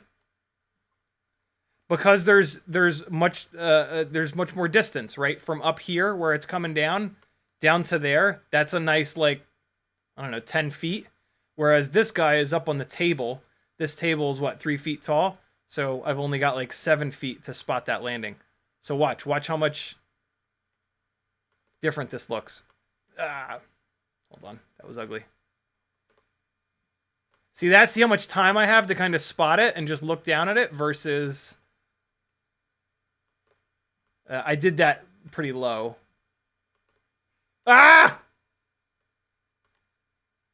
Battery's getting low.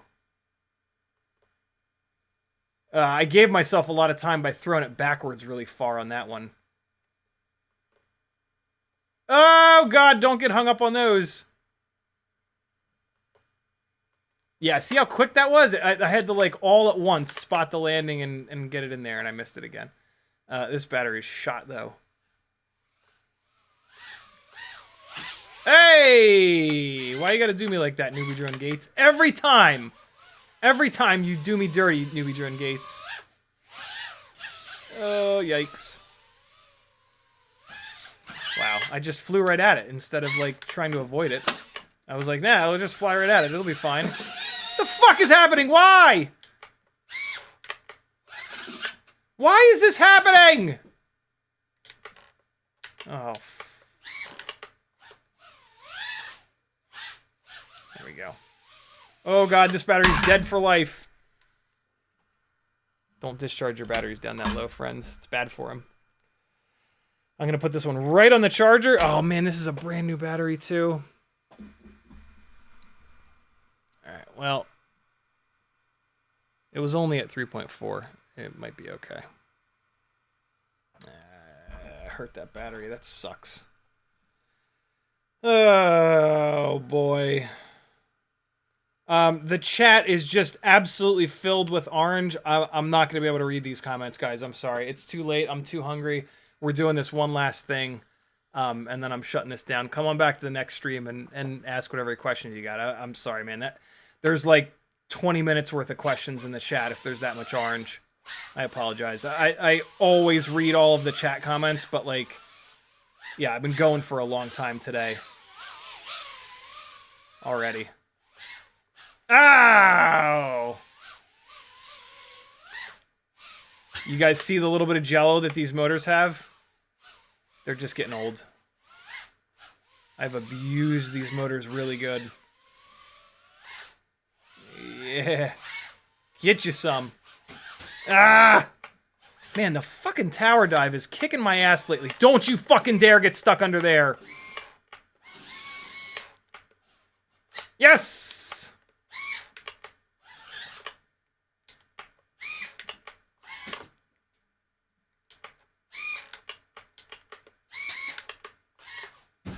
Great. Jesus Christ, can I not hit every single goddamn thing? Jeez.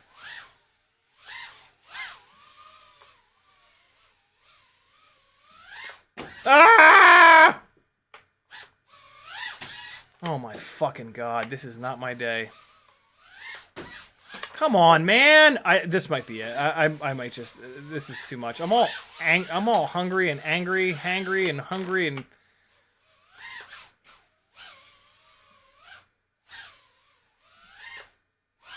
there we go. It might not be my day, but Jesus Christ, I'm hitting some massive stuff.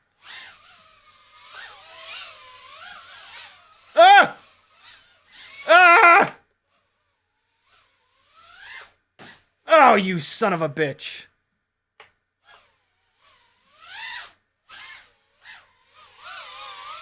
Ah! Ah!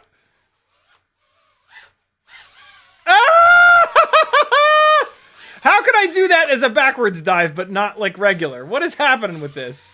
Oh, come on. Stop it. No! Ah! I will get this. Hey! Oh my fucking God, really? I do the impossible tower dive and then I just crash face first into the bottom of the gate. Alright, this battery's done. I'll do one more. At least one more. Oh my God. Alright. Anybody that has questions that I'm not answering, the chat here is a bunch of incredibly knowledgeable, incredibly helpful people. You can trust most of the answers that you get here. For the love of God, don't trust any answer that you get on Facebook. They're literally more than 50% absolutely dead-ass wrong answers. You can also jump over to my Discord. These guys all hang out over there. It's a wonderful place filled with amazing people. Man, these fresh batteries. This is a BetaFPV Lava. Ah! I tried to make a little correction in the air.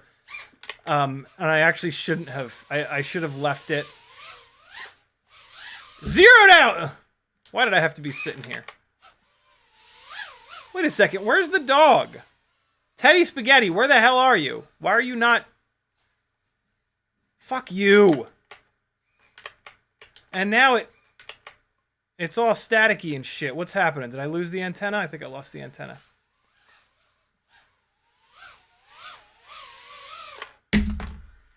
Let's see. Fuck, I lost the antenna. Alright. You really can't fly these things without the antenna. The VTX will get too hot and explode. Hey! Perfect opportunity to put on a one of these little ORT antennas. Sweet. Let's see if I can do it without pulling the canopy. I bet you I can. I'm going to put it through the rear hole in the canopy, and then I'm going to fish it forward. Yeah, I'll be fine. Fish it on forward below the camera here. There's really nothing for you to see. I wouldn't be able to show you this while I'm doing it anyway. I've now got the antenna stuck, or antenna as Nick Burns pronounces it. I think that's like a Midwestern thing. I've never heard a pronunciation of it like that before. Okay, now I just have to nudge it over to get it on top of the UFL. And then I gotta figure out how to push it down on the UFL. That'll be the interesting part. Ooh, it's right on top of the UFL. There we go. Yeah. I know, phone. I know. I'm usually done streaming and into other things by now. Come on, snap down, you bastard. Get in there. Hey! Beautiful. Look at that little ORT. I've heard good things about these little ORT antennas. Let's try it. Let's go find the dog with our new antenna.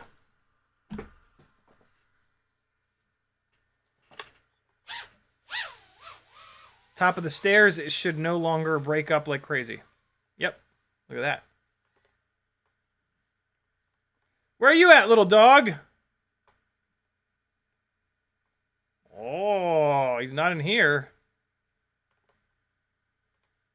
Where the hell is he? I mean, I guess he's out on the back patio with Maggie, maybe? Oh, man. I wanted to torment and harass him. He could be in with Azalea, too. That's always a possibility. Ugh! Here we go! Ugh! Didn't quite have enough throw. Let's do it this way. Nope. Didn't throw it enough. There we go. Oh! Just got it in. Let's try it again. Oh, that had it, but I would have gone in there like kind of blindly. Man, the dog's bowl is right over here.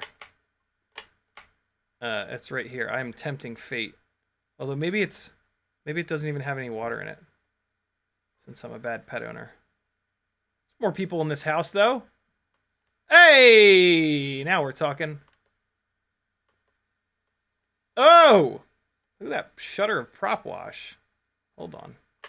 Let's fix that. Well, now that the motors are getting beat up, I might actually not have any more headroom left in this tune. Let's leave it there. We'll just add 1 point of D gain. Hey, that was ugly.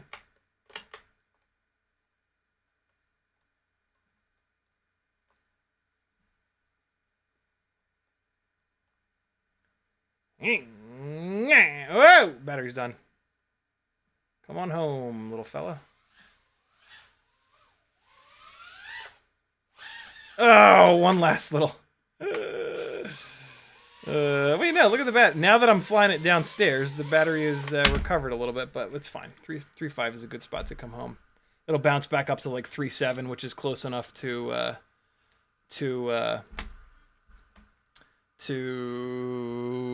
storage voltage. Antenna recommendations, this ORT. I really like this ORT or the True RC Singularity. I'm back in the mood. Let's fly another one. This fucking thing just flies so great. I haven't flown in the basement much. Let's do that. Let's keep it down here. We'll just dodge the giant hot dog toy. Ah, I hit the second one. No! Don't you dare. I'm just going to throw it to try to get it out. Ugh! Shit. No! Fuck.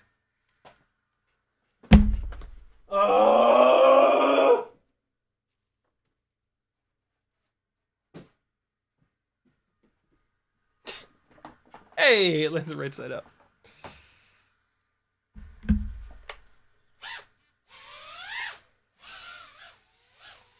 There we go.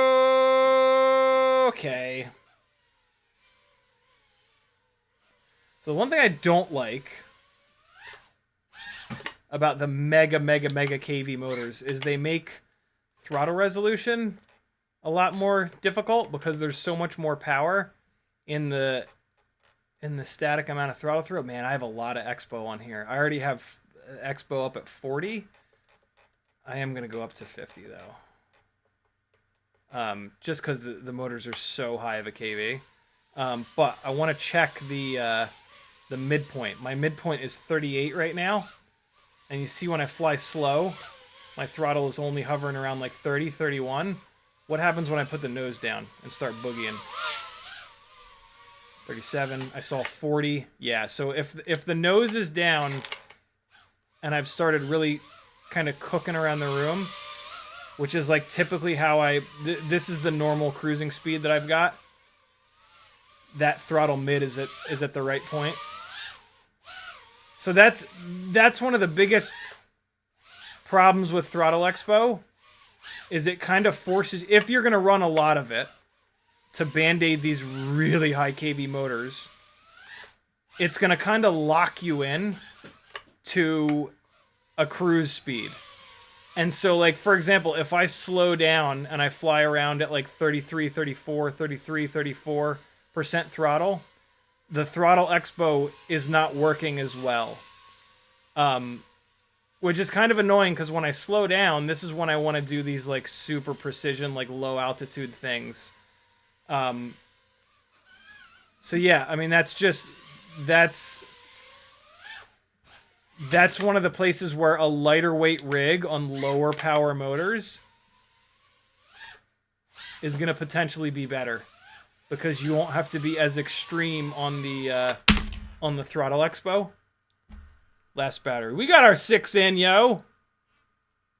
You should as well. Fly your 6 batteries today, my friends. It shouldn't just be me. Yeah, that's one of the really intriguing things about the Mobula 6 2024 is that it's so light that you don't need to run these mega KV motors, and it ends up being a rig that you can more confidently fly. Like, you can like sort of more dynamically fly it. You can go really slow, or you can put the nose down and start hauling ass. Chasing the little RC drift cars is cool because they kind of travel the same speed most of the time, so you can really nail down the throttle expo. Gate runs off a little power supply that I have hidden back behind there. You can kind of see it. There it is. There's a little black power supply on the bottom. That's from Weebleed. These gates are from Weebleed. The power supply is from Weebleed. And I've got it wired up so that the power supply comes out of here to this XT30. That goes up through the gate, up and around, up and around, up and around, up and around. And then it... Fuck you. There we go. And then I have it coming out of the gate into this wire here, and then this wire goes up behind the thing, and then it comes out of the OG Black Stig helmet, and then it comes up here. That's how both of these do the same thing. I hear my best friend. We must go visit. Oh, fuck you. Where is he? I heard his gallop. Oh man, he's gonna be in here, isn't he? I usually don't go in there because you never know if there's gonna be a nude Maggie in there, and only I get nude Maggie. Sorry, friends. She knows better though. Teddy, where are you? I will not be going in the bathroom though. I bet she's in the bathroom in there. I don't usually interact with these chairs at all. Oh, you... Ah, there he is! There's my buddy! My best friend! My second best friend! Maggie's my best friend. We're gonna tail him. Ah! He put this... he put the slip on me.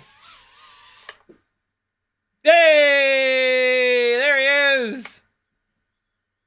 Look at the reaction. Ready? As soon as I move the quad, he's going to freak out. Ready? Oh, he pre-freaked out. Ready? Hey! Every little movement. Look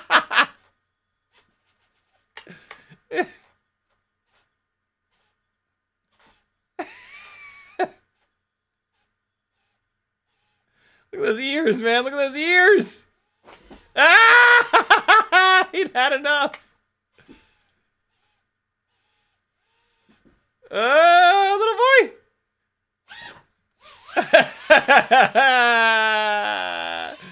Nothing better. Nothing better. Come on, bring it. Bring it, dog. Bring it. I can fly backwards. I can fly backwards as good as you can run forwards. Don't give up now. He does not like it when it's flying. He's big and tough when it's on the ground.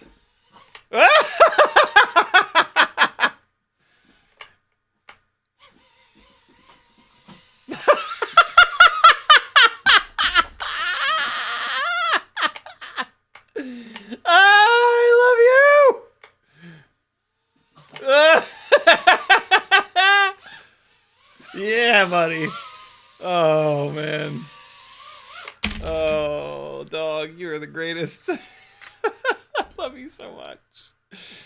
Oh, man. Is this a dog? Is this a doggy mustache hair in the props? Maybe. He got close on that one. All right, friends.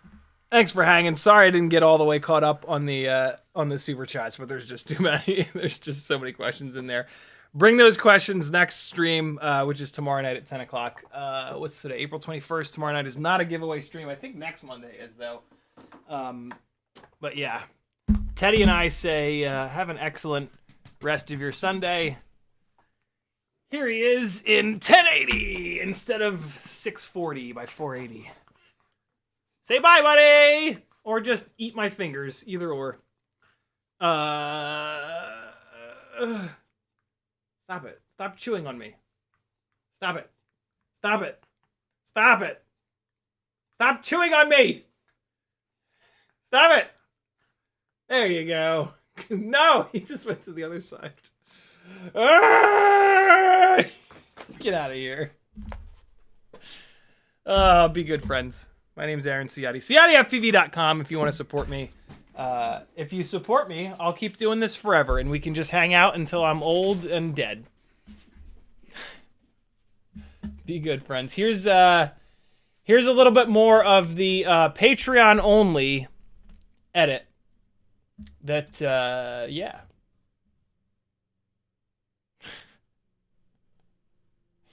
That's all I have to say about that, I guess.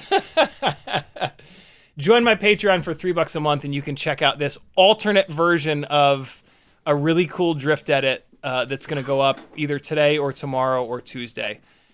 Be good, my friends. Bye-bye. I can't give you the real music to this, but you got to pay $3 to really see it. Bye. Love you. Bye.